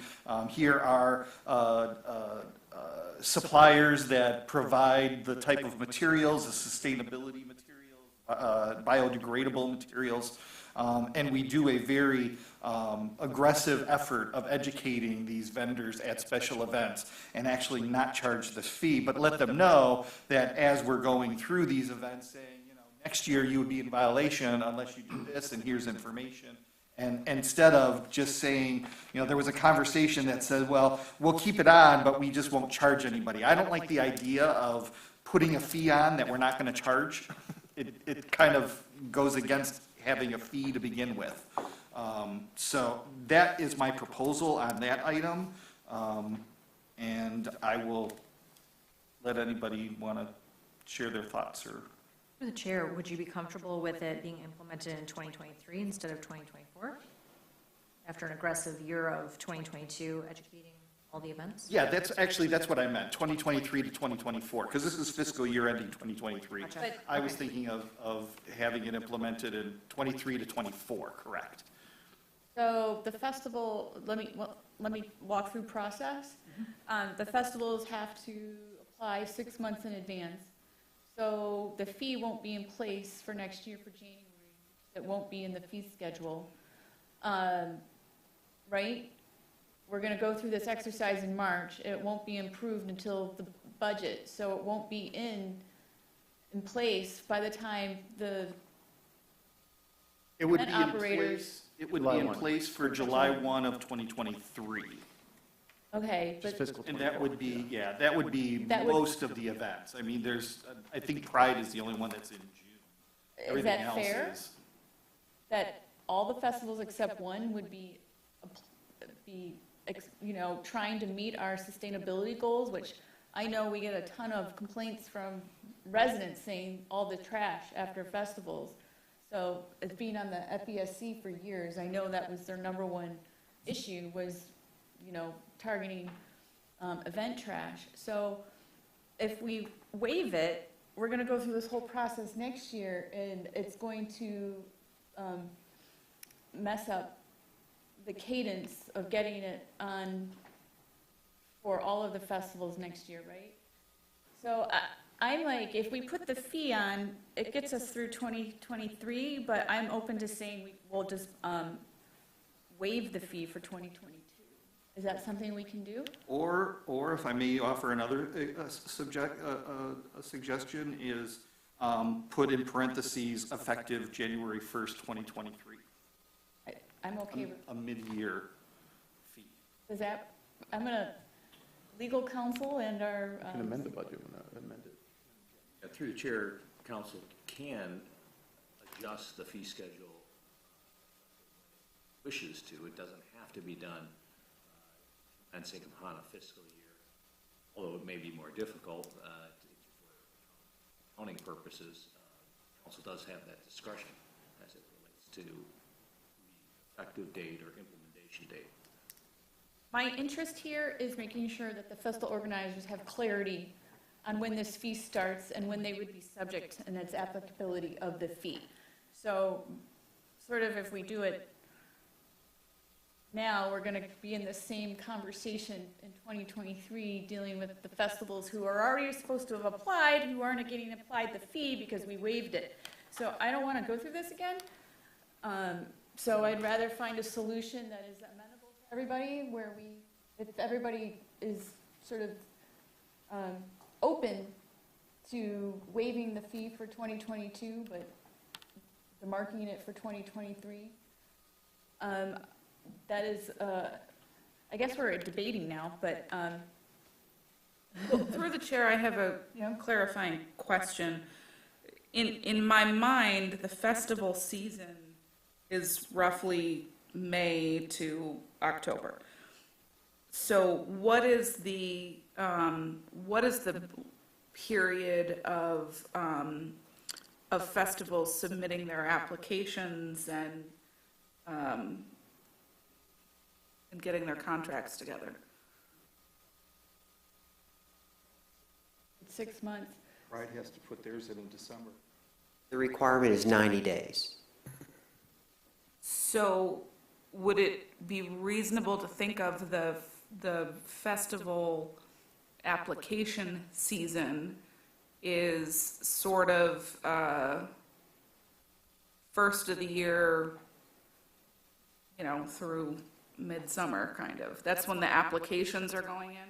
We typically, in the last several years, normally I would be sending out the new year application either by the end of December or in January. And this year, they were sent out January 24th. So is it reasonable that that first of the year would be a more equitable time frame because it would hit all the festivals? Yeah, and then they would have more time to learn this year if we wait for fiscal year 2022. I know the conversation is the balance between meeting our sustainability goals, carbon neutrality, and addressing waste, and festivals and small businesses like food trucks. We're still recovering from the pandemic. I feel like we're in that pressure point of figuring out what's the best process. But I'm okay waiving this fee for this festival year if the festival organizers are committed to helping teach their vendors about what's coming up. And not just saying the city didn't send us anything, so it's not on our accountability to actually do anything ourselves. So there needs to be a partnership here, not just make the city do it because we don't know who their vendors are. And making sure that the festival organizers have a role, and maybe there's an MOU or a signing. I don't know what you guys decide, but something that clarifies what the roles are and who's responsible and what the outcomes are from the choices of educating. Just saying educating and go do it does not give me confidence that it will happen. Mayor, through the chair, just to let you know that we're starting to have our one-on-one meetings with the different special events, and Claire, who is our zero waste coordinator, she's offering she's asking the event planners for the contact information for each of their food vendors so that she could actually contact them herself to help guide them into understanding the policy. So we are actively engaged in trying to make sure that we're communicating that information to the people that need to know about the goal of zero waste and compositable material. Through the chair, I have two thoughts. First, I'll begin with a motion thought, a suggestion. I'm going to ask Dan to write while I speak, if you could. So I think what I'm hearing council say is you could amend the fee schedule with the direction not to implement the special events sustainability violation policy fee until January 1, 2023. And that motion would then, on the record, delay that implementation until January 1, 2023. Now, what I would do, our zero waste coordinator this fall shifted into the city manager's office. So what I think I would like to do, part two of that would be to issue a memo formally from the city manager that gives that directive, it just formalizes that directive. It also provides an education point on what the fee is, and then provides referral information for Claire, who's our zero waste coordinator, and that could be issued as part of the special event packet that the special event committee distributes, and is all part of the approvals process as well, I believe. Okay. So the motion and then my internal follow-up, which I'd be happy to give. All right, Dan, you're getting that for us? I am, Your Honor. Sorry, Dan. All right. There's a piece here and a piece there. So I just wanted to say, at the beginning of last year, when this council really took action on climate action and climate neutrality and made it a strategic goal, we had acknowledged that tough conversations ahead. And I think we're starting to see it in small ways, but big ways for our festival organizers and food trucks. While a $300 fee is small, we're asking folks to make changes in their business practices so that we can reduce the waste in Ferndale, which has been a real complaint from residents after festivals when they see those trash cans full. I know everybody on council hears about it. And so reducing waste is part of lowering our carbon footprint in our community and just doing better overall. But it is a process and an education. And I think this is going to get us through this year. I think everybody's still, trying to recover from the pandemic in some way, in ways that we may not know. All right. Have we covered this sustainability one sufficiently? And we have She's available too if you want. Who's available? I'm sorry, Claire, through the chair, the Zero Waste Coordinator is I was available by Zoom to talk about the you were pointing to the screen, and Claire's on the screen. I get it now. floating. No. She's available on Zoom to take any questions about the nature or purpose of the policy, if there are any. All right. Okay. I think we've come to a good solution here forward. With that in mind, are there any other questions about any other areas? Through the chair, I have one. I think this is my last question, and it's going back to the parking topic on page 15. There's a new category of employee parking permits for surface lots.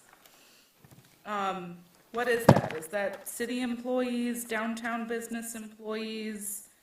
Because I noticed that it's the same rate structure as the monthly and quarterly and annual permit that anybody can get.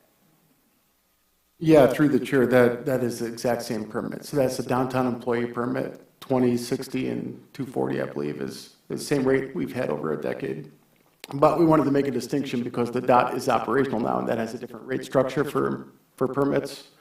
So we were trying to draw a distinction between garage parking and surface lot parking in terms of permits.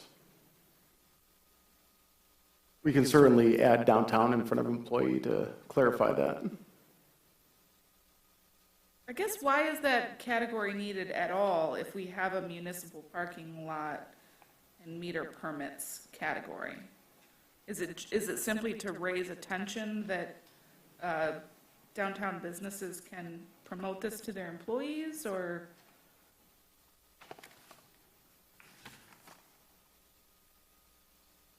It does seem redundant. Okay.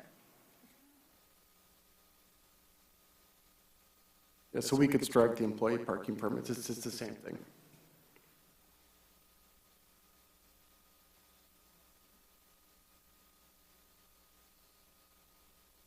Through the chair, am I wrong in looking at this as us actually encouraging annual parking on surface lots rather than in the DOT by permit?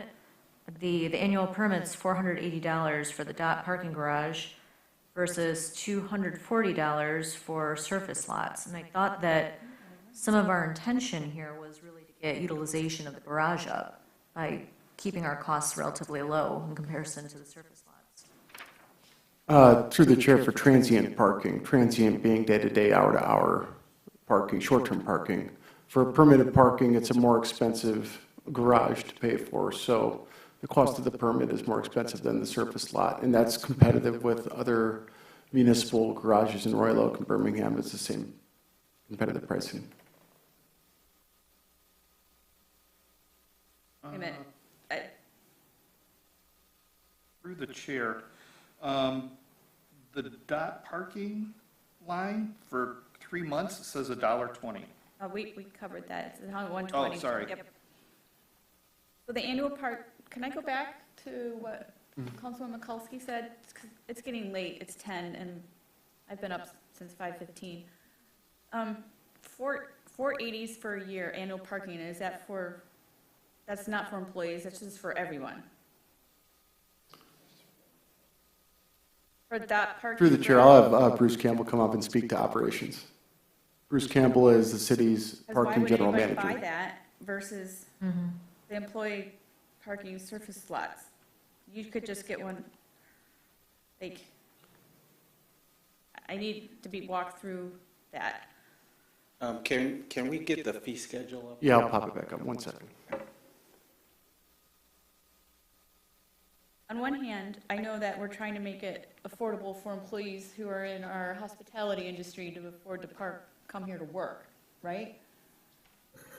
But what limits or prohibits others from getting that lower fee of $240 versus parking and an annual dot for $480? So, Madam Mayor and council members, Bruce Campbell, Parking Services, Park Ferndale. The fee structure for employee parking and municipal parking, as it was pointed out before, is the same. The rates, the $240 annual rate, is available primarily for visitors, not visitors downtown, but employees downtown, and there's some residential parking that we allow that rate for as well. Those are the two user groups for long-term parking. The rate is increased in the dot garage, as Joe alluded to, because off-street parking in the garage, all the rates are higher except for the hourly parking in the garage. So that's a decision that we make to try to encourage people to park off-street, who are parking for long-term and who are parking for business purposes, going to work, or who are residents in the area. Typically, your garage monthly parking is going to be higher than your surface lot parking. And I think you'll see that in a rate survey too that we provided. If there's a desire to lower that garage parking rate, that's a business decision we can make. But we think that these rates are consistent with the rate survey that we completed, and right now we're not seeing elevated levels of utilization and monthly parking in the dot garage or in surface lot parking.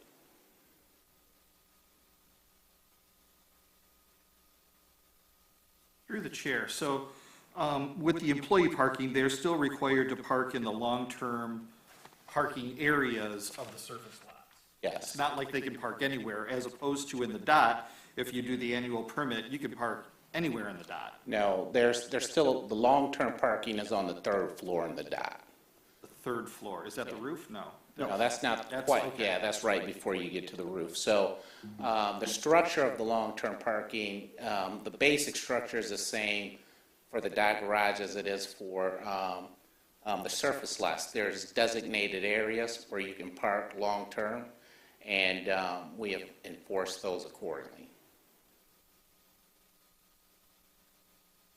Also, the advantages of having an annual pass for the dot is you have covered parking, so you don't have to clean your car off of snow and caught in the rain. And Yep, I hear you. There's a cost to that. I would like to have a discussion on the hybrid alternative fuel vehicle permit 1 year parking permit, which has been in place, I think, from former Covey, put that in place years, or maybe Mayor Porter. It's been on the books for a really long time, even before I got on council. Oh yeah, like 2007. 2007, so it was done to encourage and show that there are new ways. This is before the Ferndale Environmental Sustainability Commission, before all of that really changed in local government. And with electric vehicles now becoming ubiquitous as well as hybrids, I'm wondering if this has the same impact or need anymore. Given the fuel efficiency with where the automotive market is going. And I mean, it was a novelty and done to show that if you made more responsible choices with your vehicle back in 2006. I don't know that this is a policy decision. Maybe we need to have a longer term conversation about it, but we don't need to make a decision tonight. But I think it should be reviewed. Through the chair, do we have any idea what the utilization is of these hybrid vehicles having a permit at that price point? Madam Chair, I looked at this about 6 months ago, and the utilization is low. I can't put a number on it. I think it's less than 10, maybe less than 5. Yeah, I honestly don't think we need that type of incentive anymore for parking for hybrids, since all vehicles are going to be hybrid and or EV, and what makes them different from any car parking, and it's not raising revenue. If it was raising enough revenue to buy us more EV stations, then I might reconsider, Right. but that won't even buy you a cord to connect the EV. If I recall, it was, through the chair, if I recall, it was considerably lower than 120. When it first came out, I want to say it was like $20 or $25. Because I had a hybrid at the time, and I bought it. Oh, it was $5? For the year. Oh, $5, yes. I knew it was cheap. Yeah, so it could be because it's $120, people aren't paying for it. When it was $5, every hybrid would probably buy one. My thoughts have changed on it over the years, and that's just what I wanted to say. I'm not sure we need this anymore. What, does council like to make a decision tonight, or do we need? I feel like I would need to digest that as an option. I like it because I do feel like it might encourage people, but maybe they don't know about it. Yeah, a lot of it has been not knowing about it, but I drive an EV, like half the community drives EVs and hybrids. Yeah. So we would really be potentially really be hurting our parking revenue, which is already hurting, if we had more people take that on. So I just feel like it was good 15 years ago. The industry has changed, the vehicles changed. Is there a different way to think about this than what it is here now stated? That's the question I'm asking. Through the chair, it was actually part of an ordinance, so it would have to go to the ordinance committee to you review. guys are so lucky. To reevaluate the Make a recommendation. Put it on my tab. Put it on your tab. Careful what you ask for. I do think we should take a look at it. We don't need to. We could keep this on for the next year. It's so low. Discussion night will encourage more people to apply for it, myself included. So I think that we need to have a discussion about it over the next year, and the FESC and everybody can weigh in on it. What is best for the city, and what is best for our financial position and our parking as well. Okay. Anything else on the fee schedule? Through the chair, I don't have any questions about the actual fee itself, but Joe, if you could provide some context or explain in context of our credit rating and debt serviceability, what would happen if we don't increase our rates for parking, in particular for the dock garage? The debt obligation is required and backed by the general fund. So if parking fees don't pay the debt service and defaults, then the general fund, taxpayers are obligated to pay the debt service. So the burden shifts from someone using the parking meter to the tax bill. Mm-hmm. Right? And over time, the auditors would see that as not responsible of revenue generating funds, and you're taking general fund payments to pay something that should be paying for itself. Right? Part two of that is council is not allowed to adopt a deficit budget. And without a revenue increase based on current projections, the system doesn't pay enough revenues to offset the debt. We would be required to adopt a budget that doesn't reflect that deficit. This recommendation does that. Through the chair, is that forecasting, anticipating people coming back to Ferndale and getting back to normal? It does. That's okay. As well as Anti-Hero opening, Rosie O'Grady's Will be opening. helpful. Yeah, will be helpful. But I'm also going to put a call out to businesses. You know, it would be really helpful that all businesses located in all of Ferndale, in our downtown, not just on the west side, encourage people to park in the dot. We made this investment on behalf of the businesses in our downtown from the request of the DDA and the board at the time, and really looked at it. So this investment was made by City Council to better the downtown, and we really need businesses really pitching in and asking their customers to park there. So, you know, I don't like raising parking rates. I don't think anybody on council does. So I feel like this is something we need everybody to pitch in as we still figure out the next year how it's all gonna, like, we're still figuring out the outcomes of the pandemic. We are not like back to 100% normal. And while people are acting like they are and out socializing again, city government's revenues are not normal in certain funds and situations. So we're still in recovery.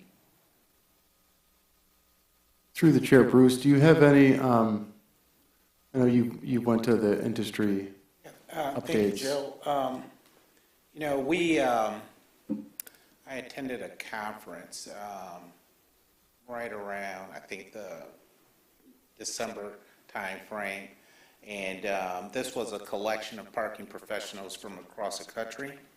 And the reoccurring theme for most parking operations in these types of dense settings, this size, smaller and larger, are that, you know, there are so many variables that are occurring right now that it is very difficult for these municipalities, and not only municipalities, but private sector businesses as well, to get a handle on forecasting utilization, forecasting revenues. At the same time, prices continue to go up across the board. The inflation that Joe pointed out in the presentation is a factor as well. And I think what we're seeing right now is when we talk about, I think there was a comment about getting back to normal. You know, that's a hard thing for us to wrap our arms around right now. We projected, we forecasted based on some sense of getting back to 2019 numbers, but not all the way, because that I don't think anyone knows. You know, we don't have right now across the country, you know, office space isn't filling up again. I know I'm not telling you all anything you don't know. People are changing their work habits. What we are seeing here in this footprint is on a Thursday, Friday, Saturday night, we're seeing a good amount of utilization. But we're, you know, when we compare numbers for Monday, Tuesday, Wednesday, we're not seeing what we were seeing before COVID. So, you know, we're just trying to adjust, and in our industry, I think what we're seeing here, we're seeing it across the board. Thank you so much. Can I ask one last question on this topic?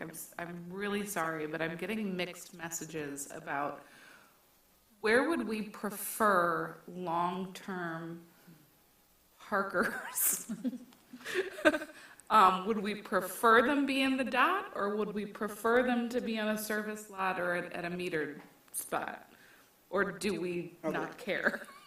I think so. The preference is for long-term parkers to park off-street first. So, and we adjusted the rates to have a higher rate on-street as opposed to off-street as part of that proposition, that the higher demand spaces should cost a little more than the spaces that are off-street. And then, More quickly, right? pardon me? To make turnover happen more Exactly. Make turnover happen more quickly, and they're the most desired, the on-street spaces are the most desired spaces from a utilization standpoint, from a customer standpoint, typically.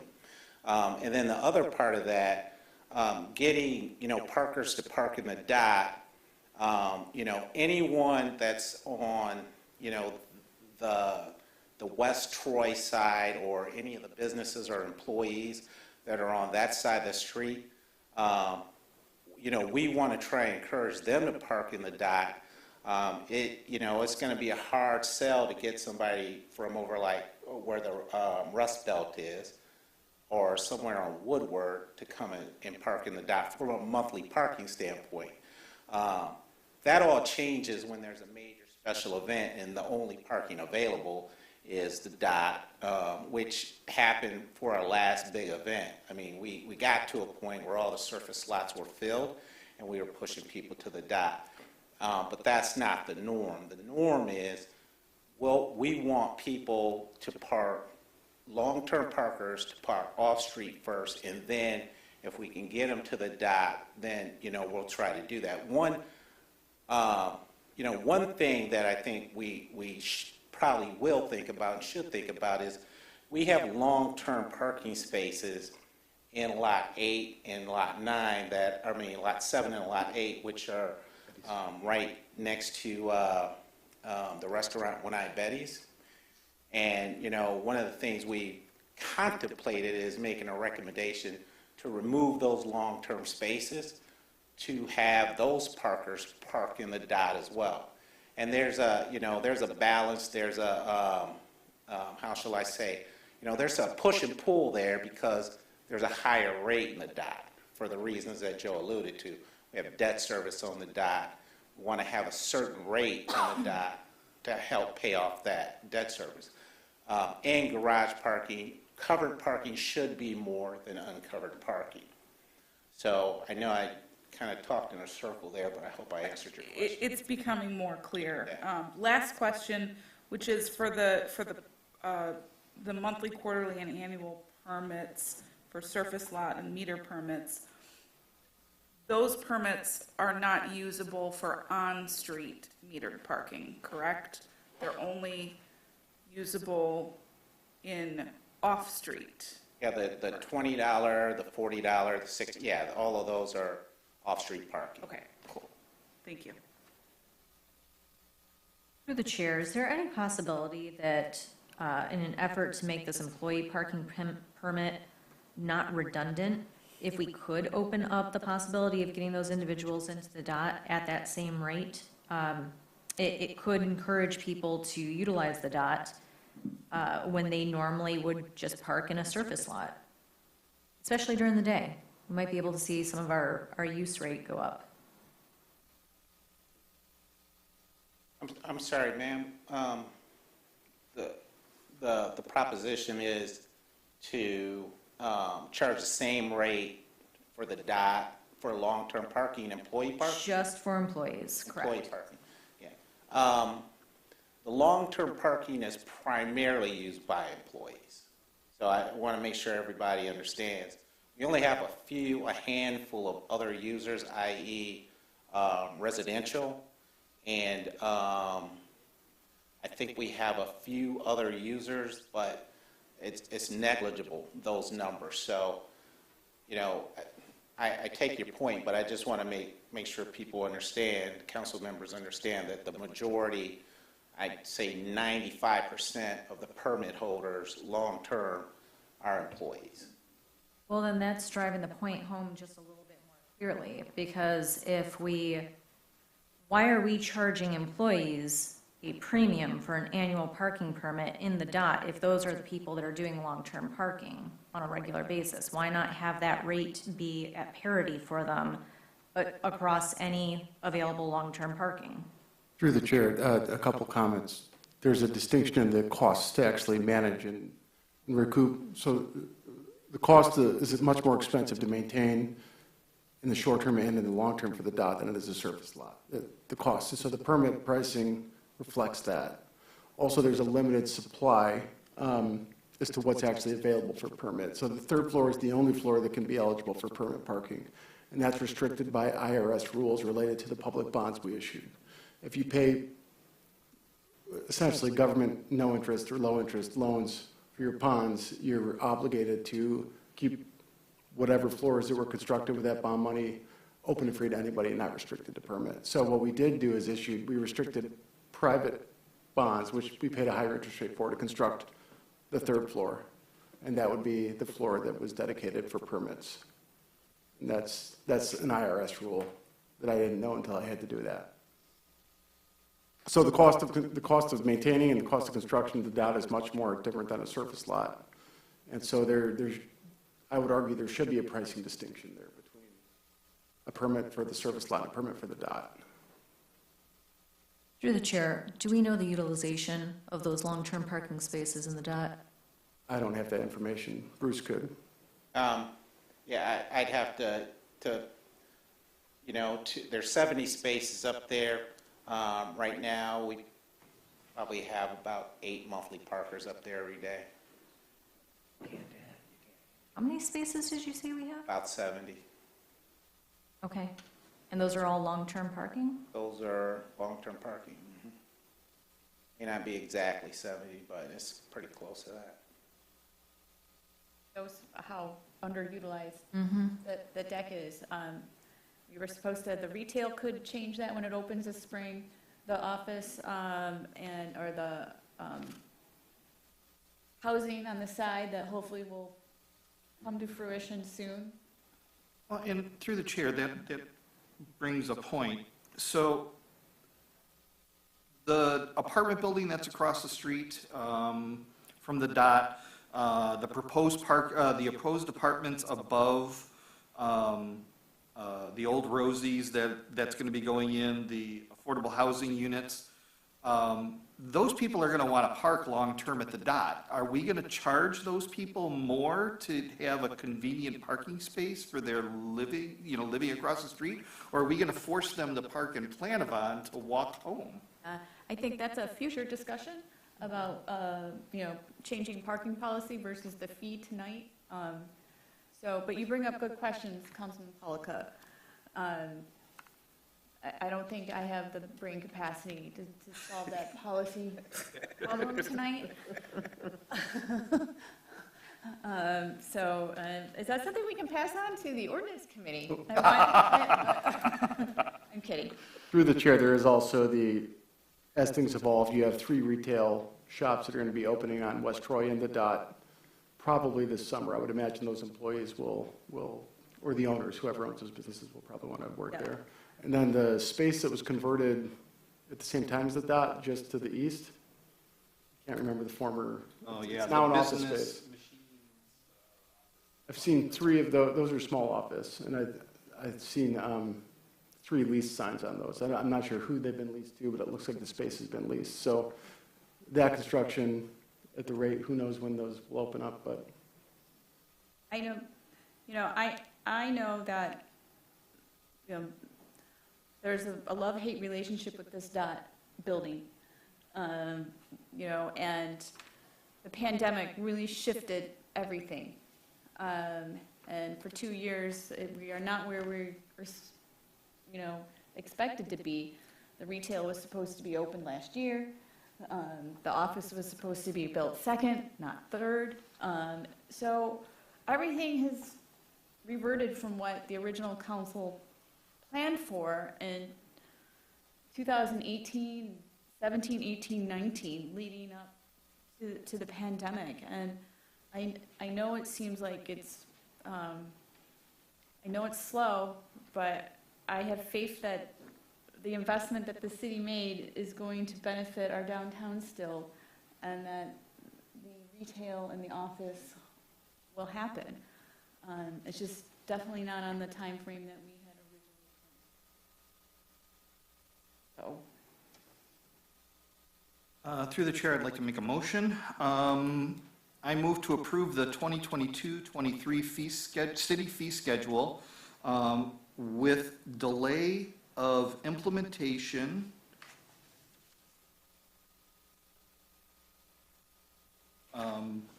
of sustainability violation policy fee until January 1, 2023 for special events, as submitted by the assistant to the city manager. And does that include the changes to the minor things that we've said as well, the 120 to 120? Do we need to put that in the motion with amendments as suggested tonight? I think a friendly motion, I think those were noted, those will be cleaned up. Okay.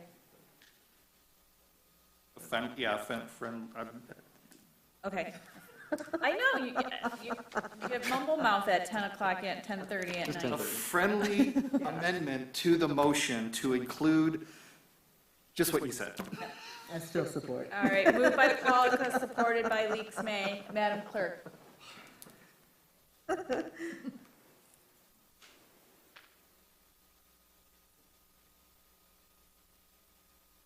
Okay.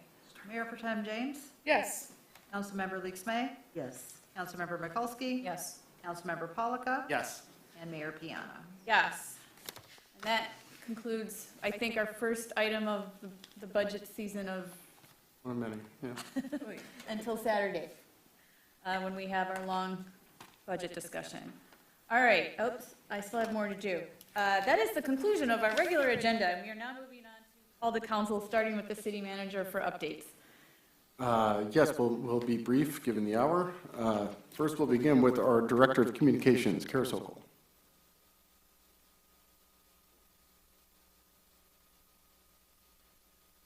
Good evening, council. And I see that the mayor just stepped up, but that's okay. I just wanted to give a very brief update that the next print newsletter, the quarterly newsletter, is set to go to the printer within the next 2 days. It's already been reviewed and proofed and designed, and it's lovely. I have to give great credit to our little newsletter committee here in the communications department, Riley and Lindsay. It's a bigger issue this time because we have a lot of spring and summer events coming up from Parks and Recreation. And our staff actually, because of the number of questions we've been getting online about which parks have which amenities, and you know, there's been so many great improvements with all these grants from Parks and Rec that it's like, well, you know, what work has been done here and what does it look like now? That they went through and created a 2-page spread that details all of the recent upgrades in all the parks, as well as like a checklist of each park and what amenities they have. Yeah, it's gonna be really great. And then, of course, other essential information for the spring about rainwater and flooding, the construction updates, elections, the redistricting that's happening, and other great things like that. So as soon as we have the final PDF file, I will send it to all of you, and that should be within the next 2 days, like I said. And then residents should expect to see that starting within about 2 weeks. Through the chair, do we put the PDF online too? No, we don't normally, though that's something we'd be absolutely happy to do. I'm just thinking, like, on social media, just, you know, post it in social media, people can download it then, because sure. I've heard so many people, generally younger people, that just toss it out. But, you know, if it's online, I think they're more apt to look at it. Absolutely. You know, and I know our seniors love the printed. I know. We have a certain audience that really loves having the print copies in hand. But yeah, you know what? We can look at that. We used to use something called Issue. We could put it on as a magazine, and that service is not available the same way anymore. But we will absolutely find a way to do that. Thank you. Yep.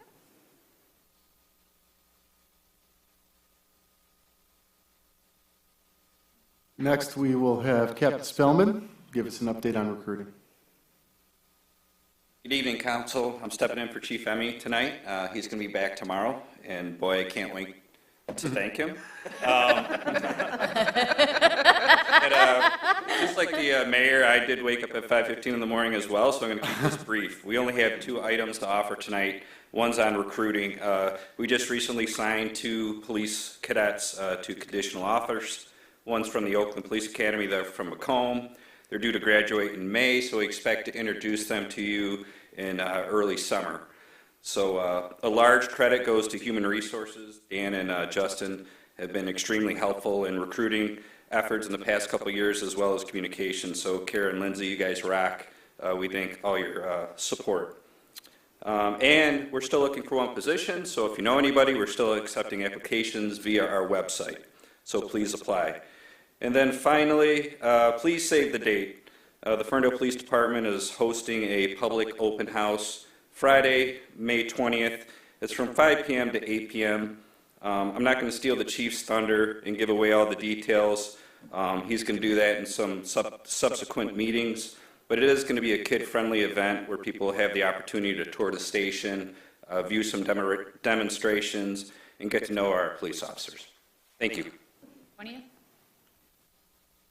What was that time again? I'm sorry.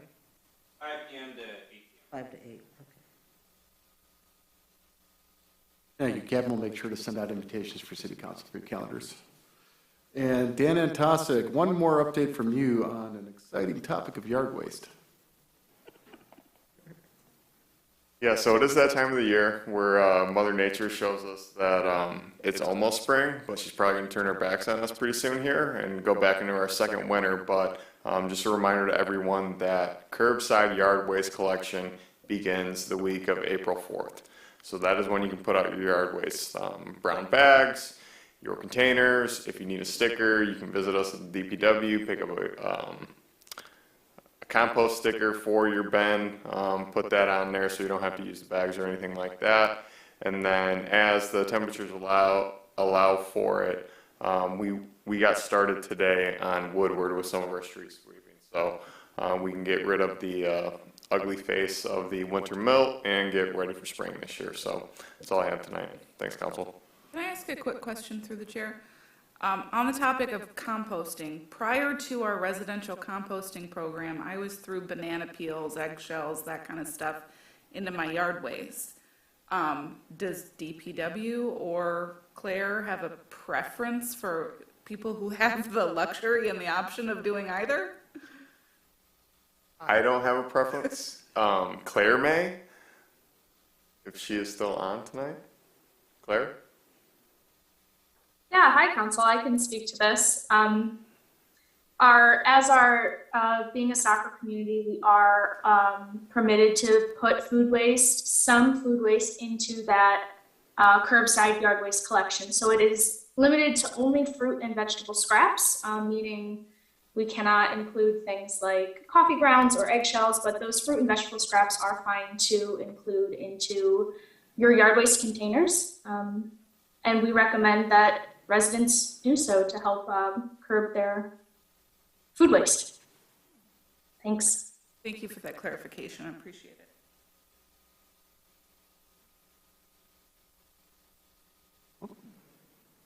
Really quickly, the longer I have this wonderful staff, the stupider I get on these things. So they tell me that the newsletters are online already. So if you go to ferndalemi.gov/resources/newsletters, we have our most recent print edition there, as well as the mayor's most recent from the mayor digital newsletter. So thank you, Riley. Thank you. Thank you for checking your director staff. Next, we have Emmanuel Johnson to give us an update on summer camp. Good evening, everybody. Just a quick update from Parks and Recreation. So like Joe said, we'll be opening up registration for our summer day camp program on April 4th. We're looking to open up the full camp experience that we weren't able to do last year because of some of the COVID restrictions. So that'll mean we're opening up to 50 kids per week. We're going to be taking all of our field trips and doing some of our usual activities that we didn't get the chance to do. Along with that, we are also looking to hire camp counselors for the upcoming summer season. We already have the job posting up on the Ferndale website, so if you're interested in applying, go ahead there. And we also want to announce to the public to keep your calendars open for April 9th for our extravaganza event. This year it'll be taking place at 3 parks. It'll be at Marie Tot Lot, Gary Park, and Martin Road Park, where we'll have an Easter egg hunt and visits with the Easter Bunny where you can take pictures, and there'll be giveaways for different Easter baskets for people that find the golden tickets inside of their eggs. So if you have any questions or anything about that, just reach out to us at the Golden Community Center. Thank you, sir. And I'll go ahead and wrap up. Just a reminder, we do have the budget workshop this Saturday in council chambers from 9 a.m. to 4 p.m. That meeting is published like any other council agenda. We treat it the same way. And we will also be broadcasting it like we did last year. So people will be able to stay tuned and watch if you want an 8-hour marathon day of nothing but finance. And I want to just acknowledge real quick appreciation for the fee schedule update, and I wanted to acknowledge all of the effort that Chief Robinson is doing in her first year. She's really focused on modernization and efficiencies, and I think that comes through both in the operations and the culture with her team, but also I see that in the fee schedule, so I appreciate the attention to detail. It's a lot in the first year. All right, that's it? All right, on to council. I have no idea how I started last time, so. Started with me. Huh? We started with me. Oh, so I'm glad you remember. Then Laura, Councilwoman Mikulski is. I have nothing additional tonight. Same. Boy, all right, over here. All right, a couple things. First, I just wanted to add that the Capitol Conference is actually March 15th and 16th, not the 17th, so we're not there the 17th. That's, you go tomorrow, right? Yes. So it's in our agenda, it says the 17th, and we're not there the 17th. Okay. Also, I just wanted to let everyone know that Once Upon a Mattress, the high school musical, is happening at the high school on March 18th and 19th at 7:30. And on March 20th, the matinee's at 3. For students and seniors, the tickets at the door are $10, and all other general admission is $15. So if you can make that out, I hear it's a good show. Again, based on the musical or the play, The Princess and the Pea. And that's all I have for tonight. Councilman Pellica. I do have a couple of things. Last week, thanks to Jordan Twardy, who set up a meeting between myself and Captain Spellman with MDOT and Tool Design to discuss the Woodward Safety Redesign and Lane Reduction Project, is what I'm calling it, and the proposed 2-direction bike lanes. I've had concerns over the 2-direction bike lanes for some time. I understand the police department has that concern as well. And so we had a really great conversation with MDOT and Tool Design about their reasons for choosing this option, the two-way design. We expressed our concerns over it. I think we came to kind of a stalemate.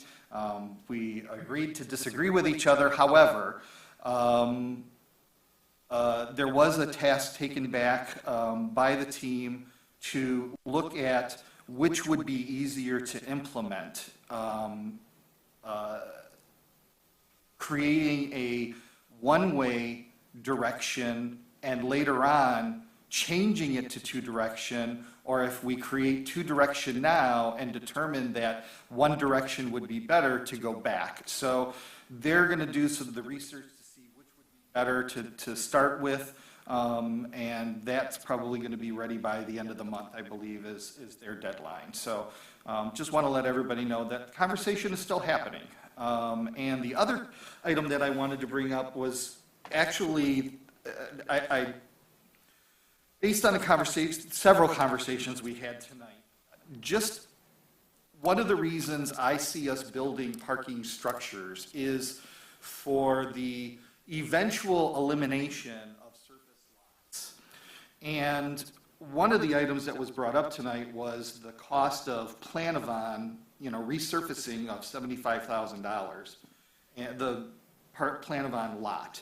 And there's like 40 spaces there. And I'm just going to throw that out there as maybe the city wants to visit selling that property to development. That's just an idea. So that's all I have. Thank you. I just have one announcement tonight, and I didn't get notice from Oakland County, but there is regular veteran resource fairs, and there's another one coming up. It's March 31st from 9 to noon at the the Novi Civic Center at 45175 10 Mile Road. And they're handing out food, helping do scheduling dental appointments, and providing housing and healthcare support services and assistance. So if you know a veteran who needs support, this is a good time to go.